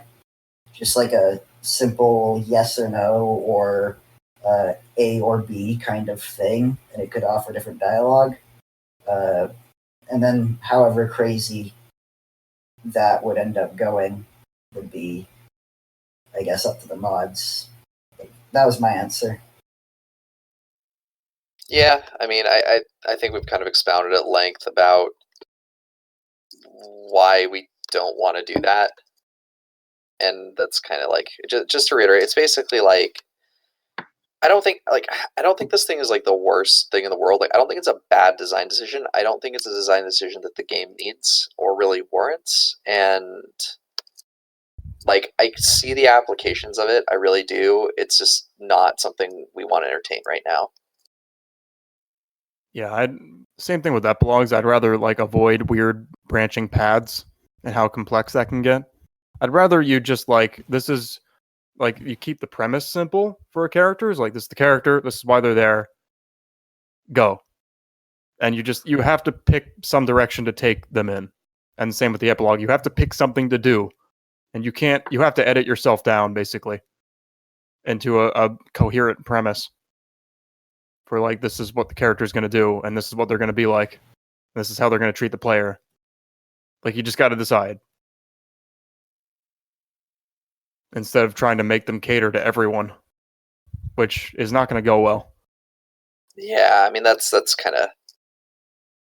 sort of how we feel about it. Like, if you want a different route, make a different character. Like, it's like, it just opens up a can of worms we don't really want to have to deal with, and we don't want to force that expectation onto people, because it's like this idea is like, well, it's nice that I want to use this. It's like, well, these things don't exist in a vacuum, and making this kind of thing, like, it's like if you change the way that like major items work or minor items, it's not that it just changes it for you, it changes it for everyone. So anyway, that's kind of like, we can kind of, I could spend a lot more time than I really should on that, and I'm welcome to answer follow-up questions in in one of the Discords, but I do have a time limit for this, so I'm ready to keep moving if you guys are.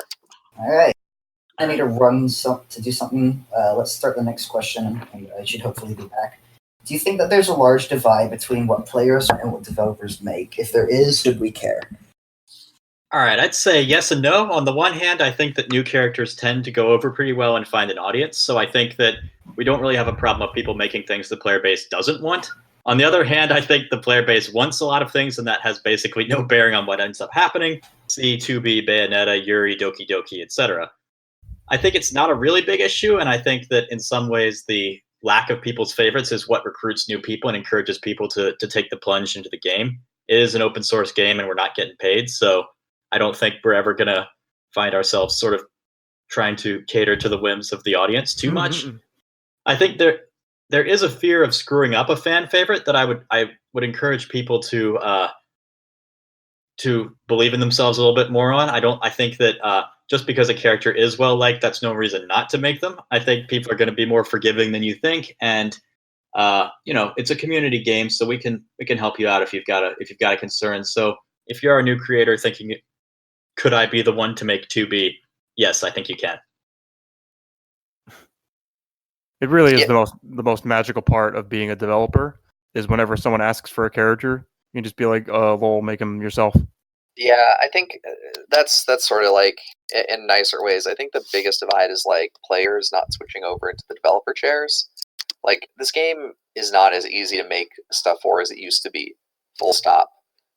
But it's not hard, it's just a little time consuming, and I think there's been a lot of discussions lately about how feedback is given. I'm not going to go into it here, but it's like, the mods have your back if you're a new creator and you want to try something different. The biggest divide the players and devs have is that devs play the game still, or you should, but not a lot of players switch over into the dev chairs. Like, this is not a game where it's like, Blizzard, I don't like the fact that you nerfed this one rogue talent that I used all the time. That's bullshit. In this game, it's like, I don't like the fact that Yuri Doki Doki isn't in the game. Well, here's Kisake, here's the editor, hop over and handle it. So, in respect to like the second half of the question, which is like, should we care? It's like, yeah, a little bit, but the developers are the ones who's important, right? Like, some poor bastard is going to play Xander. You owe it to the community to do your best, but you don't have to like bend over backwards to do the things they want to do. That said, like, someone who makes 2B, like, yeah, go nuts. Like, people will love you for it. Like, look at Samus. Like, Samus is probably the lowest bar for entry you can imagine. Like, I like Samus, but I'm not going to pretend like she's high art. The point trying to be is, like, people will like you for making something. Like, as long as you don't, like, completely phone it in, like, some characters. Well, I don't know. I think there's some characters that are just like, but as long as it kind of looks like 2B, she'll get some votes. Yeah. So, basically that's all I got on that. Like, if you make someone popular, it's really not going to take a whole lot of effort to make them passable, at least in most people's eyes. Maybe not in developers' eyes or other developers who think a little more highly of what they're doing here. but you'll get your fair share of fans if you really don't want to put that much effort into it. I still remember when I was a new player. I think we tend to underrate just how much the idea of playing with a certain character appeals to people.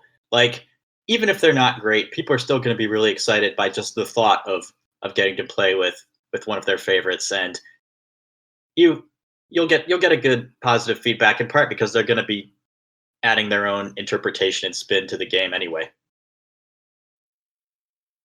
Yeah, like when new people say, "Oh, I just found this game," what's their answer for favorite character going to be? Probably someone from Doki Doki Literature Club. But that's understandable. Mm-hmm. It's just you just get to say, like, you can make them yourself. So go ahead and do it. Don't tell me to make Yuri Doki Doki. I don't give a shit. I never will. You're fully capable. It's like kind of an asshole response to be like, well, just make it yourself. But it's also like really. No, it's not. It's really true though. Like, guys, like, just it's really not as hard as you think it is. Just handle it. It's okay. Fucking believe in yourself. Yeah, like, really, like, if I can make 10 characters, any schmuck off the street can make one. Like, it's not that big a deal. Yeah, it's very easy to do. It just takes some time to learn to learn the setup. But once you've got the setup, though, everything else comes really quickly. I think at this point the most intimidating thing is that the models are starting to look way better. But I think that's okay though, because like it's not like there's a lot of artists out there, like, and honestly, like, doing the people always complain about not having art skills though. Like, oh no, I can't do it. I don't have art skills. Fucking ask someone. Like, if you're not like picking some obscure idol waifu, like, people will do it for you. I'm just saying, compared to like older characters, when you open up Kisuke for the first time, it's a lot more. It's unintuitive. People have at least written things, even if they're not good at it. They've written things in school, so they know what dialogue might be like. But look, you open up Kisuke for the first time, you have like 9 weird K-On! Models staring at you. You don't know what any of the buttons do, and none of them look like anything like what you see in the game. The big asterisk to this is, like, I don't do art well. Like, I've tried to do it. It's anyway. So you can like kind of figure out how to write dialogue. Yeah. Without someone telling you how to make advanced shit in Kisuke, like, nobody's first model looks good. Nobody. Whenever someone new comes out of nowhere, you can just kind of immediately say, oh, okay, they didn't figure out how to do this in Kisuke. And that's fine, because, like, how would you? But I think that's definitely the most intimidating thing at this point. Yep. But if you wanna make a popular character, just do it. All right. I will never care about Doki Doki Literature Club. You can't make me. I guess I kind of missed out on some of the earlier answers to this question. SPNatI, did you answer? Kind of. All right. Go ahead. I think that, like, I don't know the exact number of people who play this game, but I imagine that it's at least several thousand. It is a lot of thousands. Like, it's not quite 100,000 regular users, but it's a lot. So I think the thing is that the player base is so vast. Like, even among creators, we have people living all over the world. We've got people in Europe. We've got people in the Americas, both North and South. We've got some Australians. So we've got people all over the world with, I imagine, lots of different tastes and things they find appealing. So I think that it would be a little weird to think that what the players want is a thing, like just, or a couple of things. I think that there's so many people playing this that, like, even among the general player base, I bet that there would be a lot of divide about what the most wanted thing, be it a character or an epilogue for a character or a feature, would be. I've seen a Go thread, some people complaining that there's too many anime characters, but at the same time, it's like, I feel like a lot of people like the anime characters to draw as a source from. That really baffles me. Why does this game that uses an anime character creator have a bunch of anime characters? On an anime board. Okay. It's technically the Western Oh, is it? board. I have to Wow. put it there because there's Western characters and there's men and stuff. So I have to put it there. I've seen a lot of But people. look, if you're on 4chan and you're not a weeb, get off. You don't belong there. I've seen a lot of people asking for like Wonder Woman or comic book characters, and I think that there are a lot of, and I think that with like what we've been calling the forbidden waifus, 2B, Yoko, the characters that everybody wants but nobody makes. I think to an extent there is at least that is a divide. Yes, there are certain stuff that people keep requesting, but nobody's made. But I think the thing is that if I did show up enough to hear that all the developers should be players, but not all of the players are developers. This does sound a little, I guess, but I think that if you don't care enough to make the character yourself, nobody should care enough to do it. Like, unless you pay somebody. You want to commission something.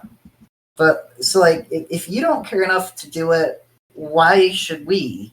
Like, the developers of this game are not like, we don't agree on what the next project is going to be. We don't sit down at a round table and be like, all right, SPNatI, you're on Ryuko, and we don't just like, okay, Yuri, you've got a queue update. You've got about 72 hours. I want it by then. It's got to be on my desk. Yeah, it's not like it's not one person collectively deciding which characters get made. And hell, it's like it's not even anything like professional. Like, we've had characters just, they're ready for testing now, and we didn't even know they were being worked on. So it's such as Rin.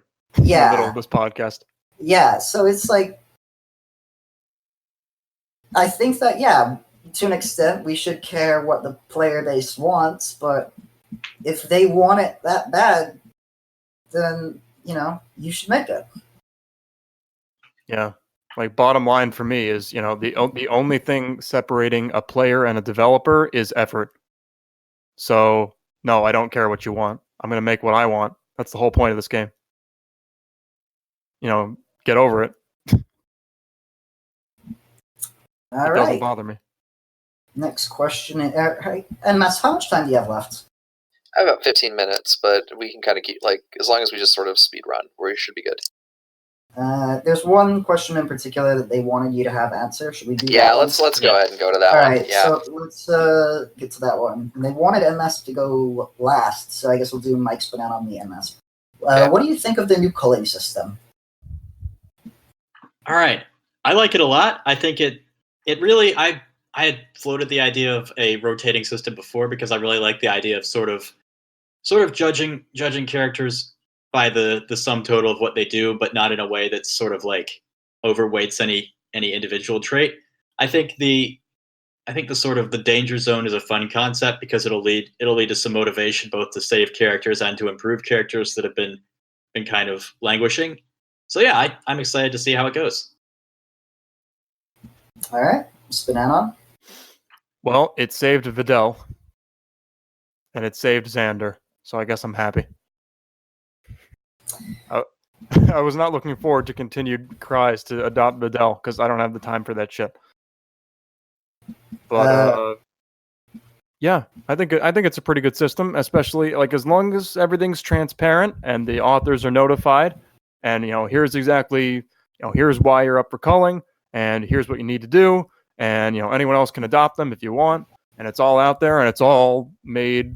Or people are all made well aware of it ahead of time. All the relevant parties. People are told on the subreddit who's going to be culled, so they know that they're favorite characters will soon leave this mortal coil, then I don't see what the issue is.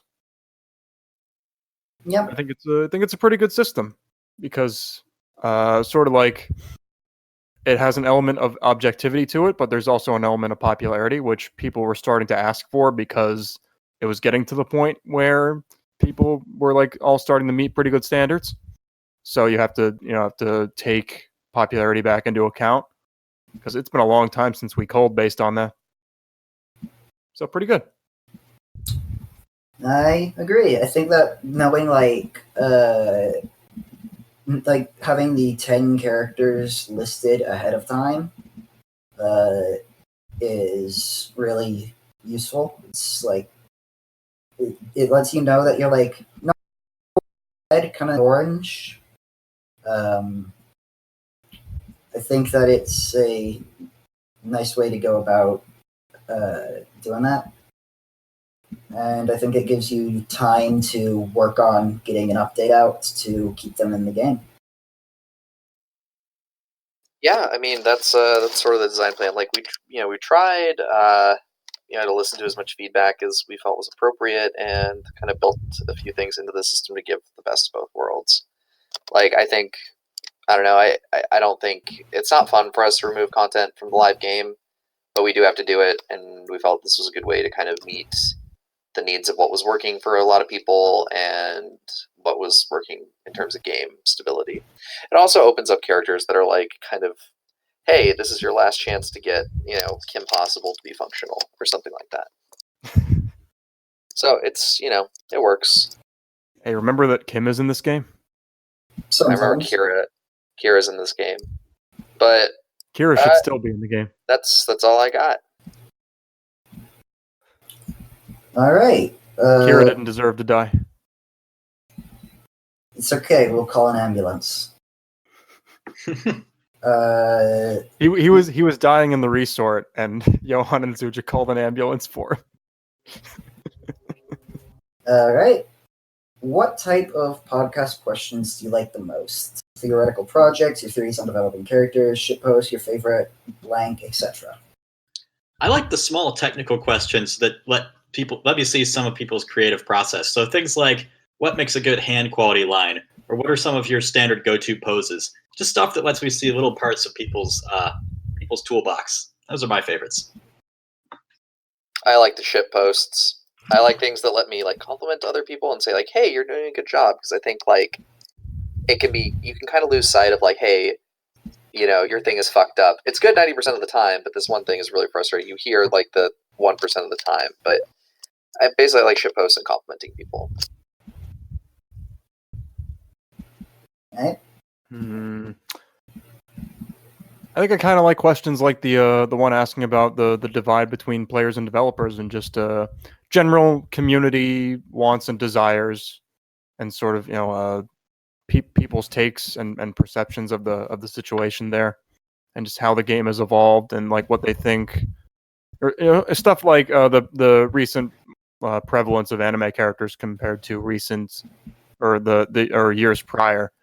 Stuff like how the roster has evolved. I think I really like how the feedback poll has sort of become like a time capsule. Like you look back at the 2018 one and you can see all the characters that were on there and how many of them are gone now.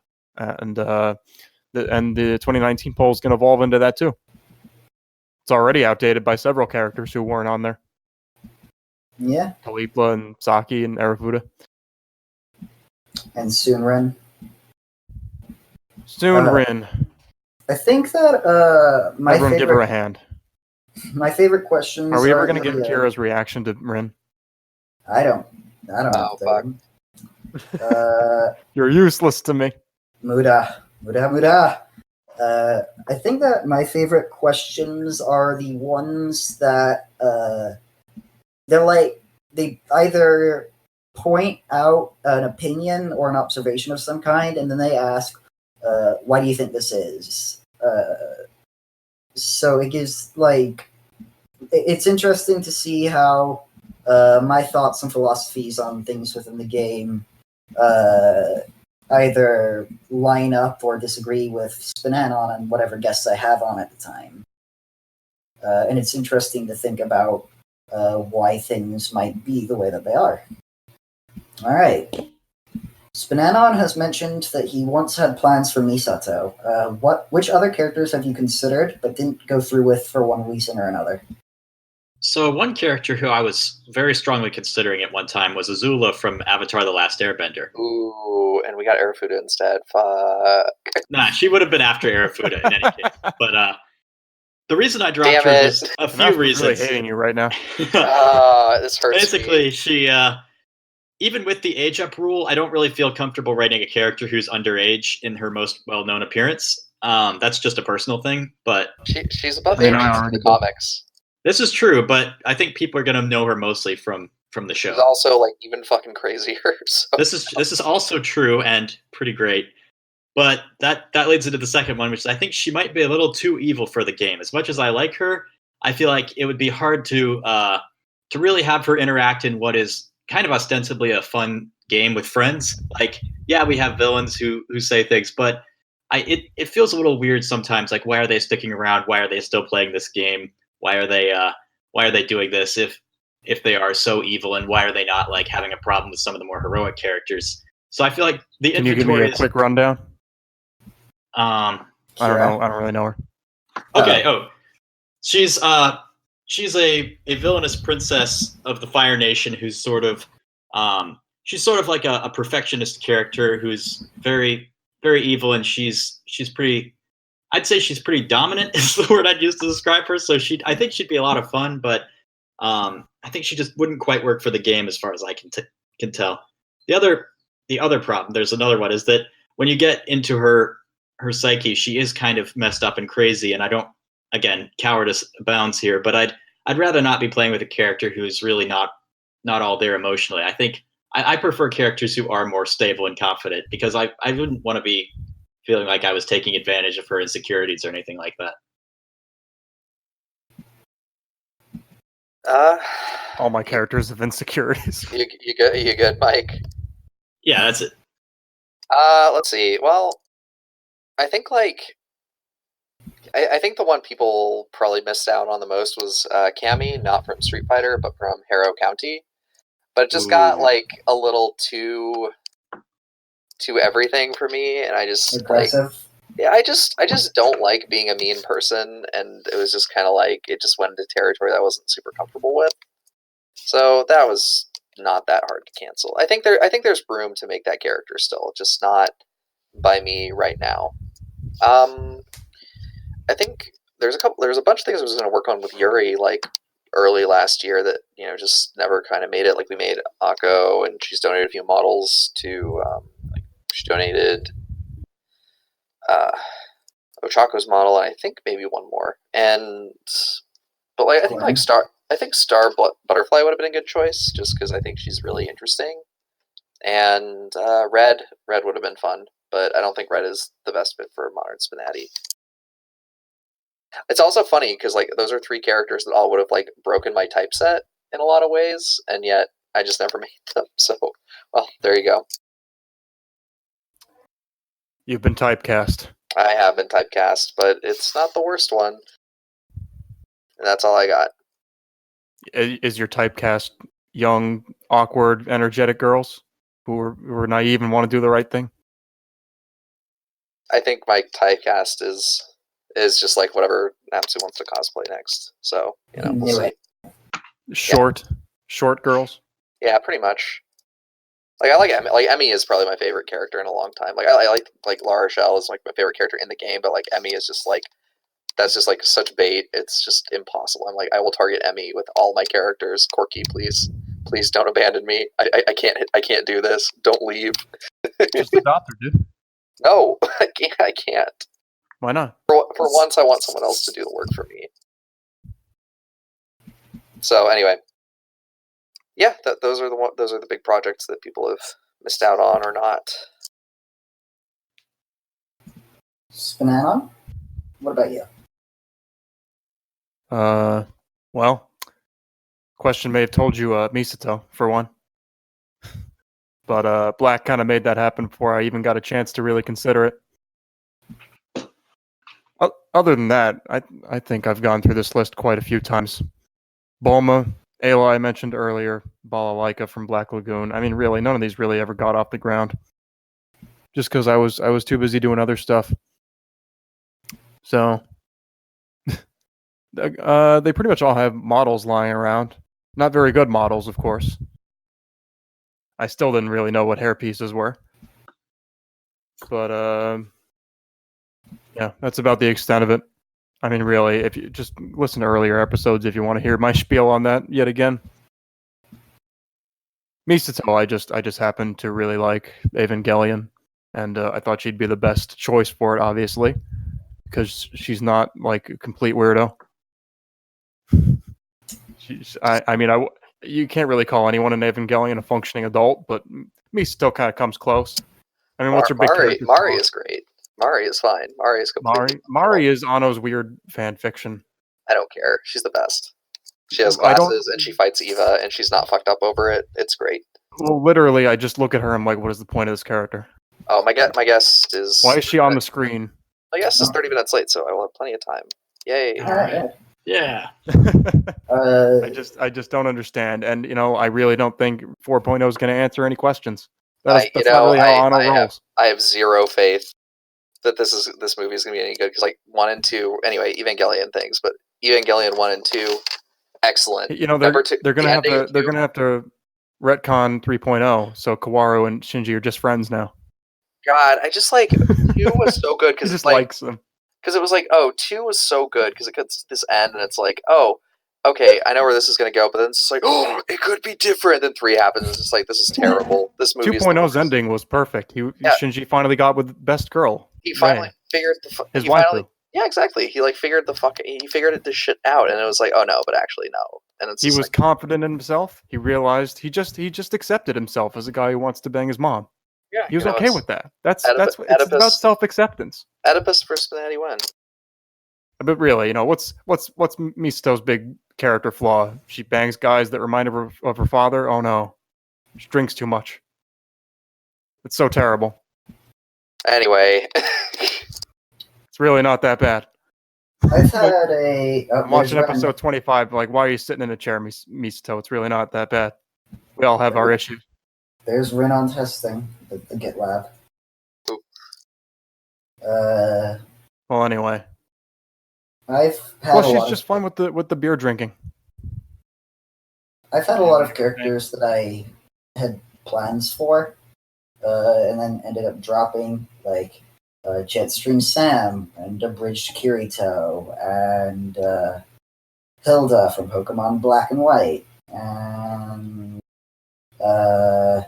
Kurisu Makisa from Steins Gate. And really tons and tons of characters that I was interested in, but then I decided recently, Johan, they can still live, just as Akko costumes. They can still live, just as Akko costumes. Yeah, they can. I decided recently that making all these promises that I'm going to work with people on characters kind of makes it so I never get work done on any of them, and so I decided, all right, I just need to start. List. Yeah, start deciding which characters I'm actually interested in getting done. I think that's the best life decision you can make for yourself. Good job. So, you ever go back to March 2018 posts and just see all the naive posts about all the hopes, all the hopes and dreams of making 40 different characters, and just anyway. Yeah. All right. Next question is, what video games have you played recently? Any good SPNatI potentials? Well, I just picked up Transistor, and I would love to see Red for SPNatI if anyone's interested. She is very cool. I literally just said, you're killing me. I don't know, she doesn't have much to say for herself. Man, anyway. What else, Mike? That can't be the only thing you play with your copious amounts of free time. That and Factorio, so if anyone wants to make long-handled inserter. Well, that's... Oh, boy. We need more male characters. So... Do we? We do. We really do. Do we? Yeah. I just finished Sekiro. That was really excellent. I think Wolf, like the main character, would be a bad choice for the game, but I think someone could probably make it functional. I think Emma's cute, but she's just very simple. Who's like Doctor Swordsman waifu, which actually the more I talk about it sounds way more awesome when I phrase it that way. I've been sucked into gun waifu game thanks to people on the Discord, so who knows? We'll see. IDW Denya. That's all the games I've been playing lately. Any good SPNatI potential? Yeah, I think Emma could actually be really cool because she's like a swordsman, but also a doctor, and she's just kind of like she likes to drink and have a good time. She's basically like Say, but not quite as sloppy. Does she have blue hair? She does not have blue hair. Fuck her. Fucking worthless. And Spananon's eyes. Does the girl have blue hair? No, don't want. All my characters have had different hair colors, actually. I think if I was gonna make like someone from Girls Frontline though, I would probably make TAC 50, because then I would get to work with Vision on gun waifus, which is fun. Whenever I hear Girls Frontline, it just makes me think of that Frontline stuff. Canine Advantix or whatever. Right, the stuff that it gets rid of like lice and ticks on. Yeah, that's called Advantix. Get it? It's a pun. Get it? Do you understand? Do you fucking understand? Mm-hmm. So, SPNatI, what games have you played? I've been mostly focusing on like job stuff and leveraging any free time I have to more SPNatI stuff, either playing catch up with the targeting yet again or doing art stuff. So not really. One game I have been playing for like the past like 2 years or so, and this is like full Sasuga moment is Shadow the Hedgehog. If you're unfamiliar with Shadow the Hedgehog, if you are unfamiliar with Shadow the Hedgehog, it has a branching path system where you go through 6 stages, and there's like 22 in total, but you go through 6 each time, and there are 326 different ways to go through those 6 stages. So to completely 100% the game, you have to do all 326 of them because the game keeps track. Oh my god! I think Shadow the Hedgehog is an underrated game, but regardless, so do I personally. Well, yeah, it's edgy as fuck, but it's not a bad thing. It's just Sonic should always be a little bit edgy. Shadow is just like fucking pizza cutter, though. It's all edge. It's one of those. It's one of those games where it just frustrates me to play because I see a bunch of little things that they could change and make it so much better. It would have been so easy. For example, instead of having to kill every single enemy in the stage, you just kill half of them. That way you can go fast and not have to do surgery on it. But that's getting off topic. But yeah, that's do you see any potential for Shadow the Hedgehog and SPNatI? Well, Blaze isn't in it, so no. Blaze is the best Sonic girl. You're absolutely right. Persona. What? No, just I don't really. That wasn't like resistance. That was just like me sighing because I had to adjust my positioning. I'm very sore. I'd really rather not try to make that happen. But yeah. So obviously, that's not the kind of you can't do if you're good at the game, then going through 6 stages will take you like maybe a little over half an hour if you're really good at it and you know what you're doing. So yeah, I've been slowly working my way through that just for the last 2 years, just to say that I'm one of the weirdos that did it. So because that doesn't really require a whole lot of investment, that's just what I've been doing with whatever I consider free time to play games. Just because, it doesn't take a whole lot to get started and get into it. So I'm literally just weird enough to want 100% all the 3D Sonic games, and do some shit like that where it's just the same repetitive thing over and over. I just put on some music or whatever, or like a podcast. In-game music? What? You don't listen to the in-game music? I did when I first started playing the game, but that shit is going to get old real fast. Plus with the Anyway. sound effects and all, Yeah. Plus my game disc is a little old, so every like 30 runs or so it like freezes. And I don't want to hear that horrible beeping. So, in terms of games I've played recently, I've been playing a little bit of Dark Souls. Not much waifu potential from the characters I've seen so far. I've picked up Magic the Gathering, and I play Slivers, which is weird alien hive mind thing. That's probably not waifu for most people. For cowards, maybe. Hey, Manaweave Sliver. Super nice. Yuri got me into a Danganronpa-like game called Your Turn to Die, and that's got some interesting characters. There's probably potential for that. I don't know if I do it. See here. What other games are there? There are a couple more that I picked up recently. A Gmod, but that's not really. There aren't really characters on that. Yeah, that's about it. I'll probably start playing Indivisible when it comes out, and that has potential because it's made by the guys that made Skullgirls. All right. Cool stuff. I'll Final report back one. to you when on this podcast when I finally finish all 326. How many are you at? 200 something. That's not 220 bad. something. It's over the course of 2 years, so Maybe on the next slow, steady progress. year then. What were you saying, Mike? I was just going to say about a year left then. All right. Question is, was the feedback poll useful to you as a creator? I would say maybe a little bit, but obviously only indirectly because I didn't have any characters in it. So I picked up a few little tips, but nothing too major. Like Not what? really. Oh, sorry. Go ahead, Mike. I was done. That was Okay. me. What tips did you pick up? Yeah. I don't remember off the top of my head. Just some little stuff about tone and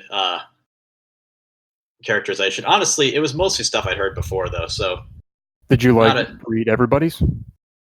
I just read the highlights. I didn't get too deep into it. Oh yeah, what was everyone's favorite? Did everyone like the picks I made for the greatest hits? Oh yeah, that was good. Yeah. I liked last year's better because I had more of mine on there. I didn't even actually comment this year. You didn't put anything? I didn't really have time, to be honest. It was up for 2 weeks. Didn't have time. You gotta let me know when you have time, dude. I would have made room for you. Oh, I appreciate it. Next time I'll comment twice. How's that? You gotta have a Namas post in there. I think I just can't top the launch comments from last year. Anyway, Whoa, launch comments from last year. I think I made this comment where it's if I wanted to date bipolar women, how to install Coffee Meets Bagel. So that's a dating service. It's a dating app, yeah. It's a joke because she changes personalities. So anyway, I didn't really find it that useful for me as a creator because a lot of the feedback was things I'm already fixing, things that I know have been a problem and I'm going to change, or stuff that's half of it's we really like this, or half of it's we really hate this. So it's well, 50-50. It's pretty good. Who are you, Ryan Johnson? I don't know who Ryan Johnson is. Same. Oh, the Star Wars guy? The last Jedi director. He made a comment where he's just I really want 50% of people to like and 50% of people to hate my movie or something. That was a bad thing to say, but yeah, I mean, I don't want 50% of people to hate my characters, but okay, here's the context of that you have to remember when it comes to feedback polls and stuff like that, and this is just sort of for general mindset for people. Like, the top characters in SPNatI get votes, positive votes, over the course of like a week from something like 55 to 70% of people like them. And that's it, right? Like, if you get 50-50 on feedback polls, you're doing pretty good. If it's less than that, people probably don't like the character or something like that, but it's not like... I gotta say, like, this is not a competition you should be trying to win. It's not really... It's a popularity contest, but popularity contests are kind of stupid. You should be trying... because it doesn't affect you. It doesn't change anything about your life. Like, this isn't a job. This isn't school. It's a hobby. Like, it's good to be doing things for kind of the recognition and doing it for yourself, but honestly, like, it's okay to disagree with people. It's okay to be like, yeah, you're all a bunch of doorknobs. I don't care. And get on with it. Like, make the characters you want to make. And that's all you owe it to. The mods are here to be like, yeah, it's okay to add whatever character you want. Like, if I were a despot, I'd be like, yeah, Arafudu's not getting in the game, right? Like, we're pretty acceptable for just about anything. So don't be afraid of negative feedback. It can help you improve if that's the direction you want to take it, or you don't have to really listen to it. That's my kind of stance on it. I didn't find it that useful just because it was like nothing that I didn't already know. Are you not satisfied with comments such as Coco? She looks like Judy from Doug. I was not an American at the time of that show's airing, so I'm not familiar with it. I had to look it up too. But she does. I did look it up because I was like, I don't know what this is, and then I was like, oh, because anyway. So John, post a picture of Judy from Doug. Side by side with Coco. or Mulan. Look at fucking Megamind looking ass over here. I mean, Beta gave me a really good new Mulan face. It's happening. Feedback received, guys. Don't worry. So, yeah, that's what I feel about it. SPNatI, you're the one who made it. What did you think? Well, as I always say, I don't think... I mean, maybe some people care enough about your character to, like, have a big essay. But for the most part, yeah, I think it's really just a straw poll to see, do most people like this character, or do most people not like them? Or, what are the consistent complaints, if there are any, If people give wildly contradictory feedback, then yeah, it's hard to take that anywhere. But if you get a few people sort of commenting on the same thing, you can be like, oh, okay, well, this probably slightly bothers a lot of people. So, it's usually something that's pretty easy to fix. Like, someone, and it's oh, did he post them? Doesn't she? She does. She actually kind of does. I'm just laughing at, like, I don't know, I just think of Dabsu's reactions to being like, everyone's a fucking idiot but me when it comes to, like, Kasuma's forfeit. Anyway. Clearly, we just don't have a high enough IQ to appreciate Kazuna's forfeit. Mm-hmm. That's clearly it. I think she is working on a new forfeit for Kazuna, among other things. Well, that was the consistent complaint in Kazuna's I don't think. No, I'm just gonna let it happen and say no more. See, it's gonna be even worse. I'm almost certain that something extremely menacing is going on behind the scenes right now. It's very funny.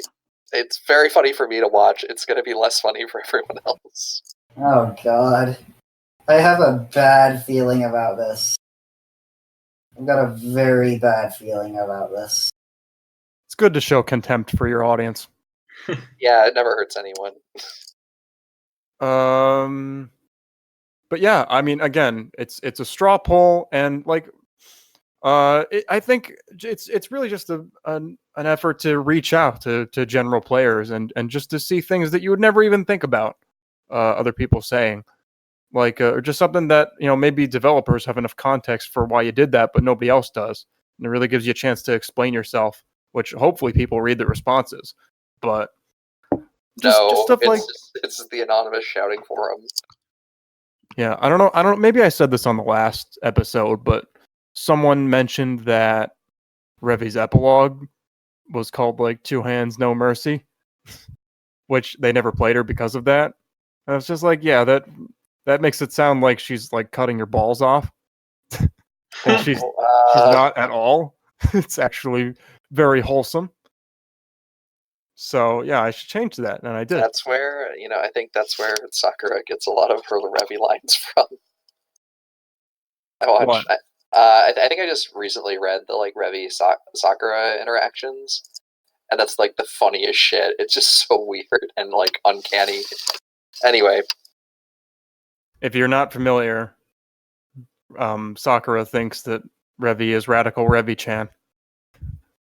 Radical Revy-chan was indeed a real thing that appeared in a Black Lagoon omake, but in canon, not quite. And Sakura is just god moding me to make it so it's really canon, and I'm okay with that.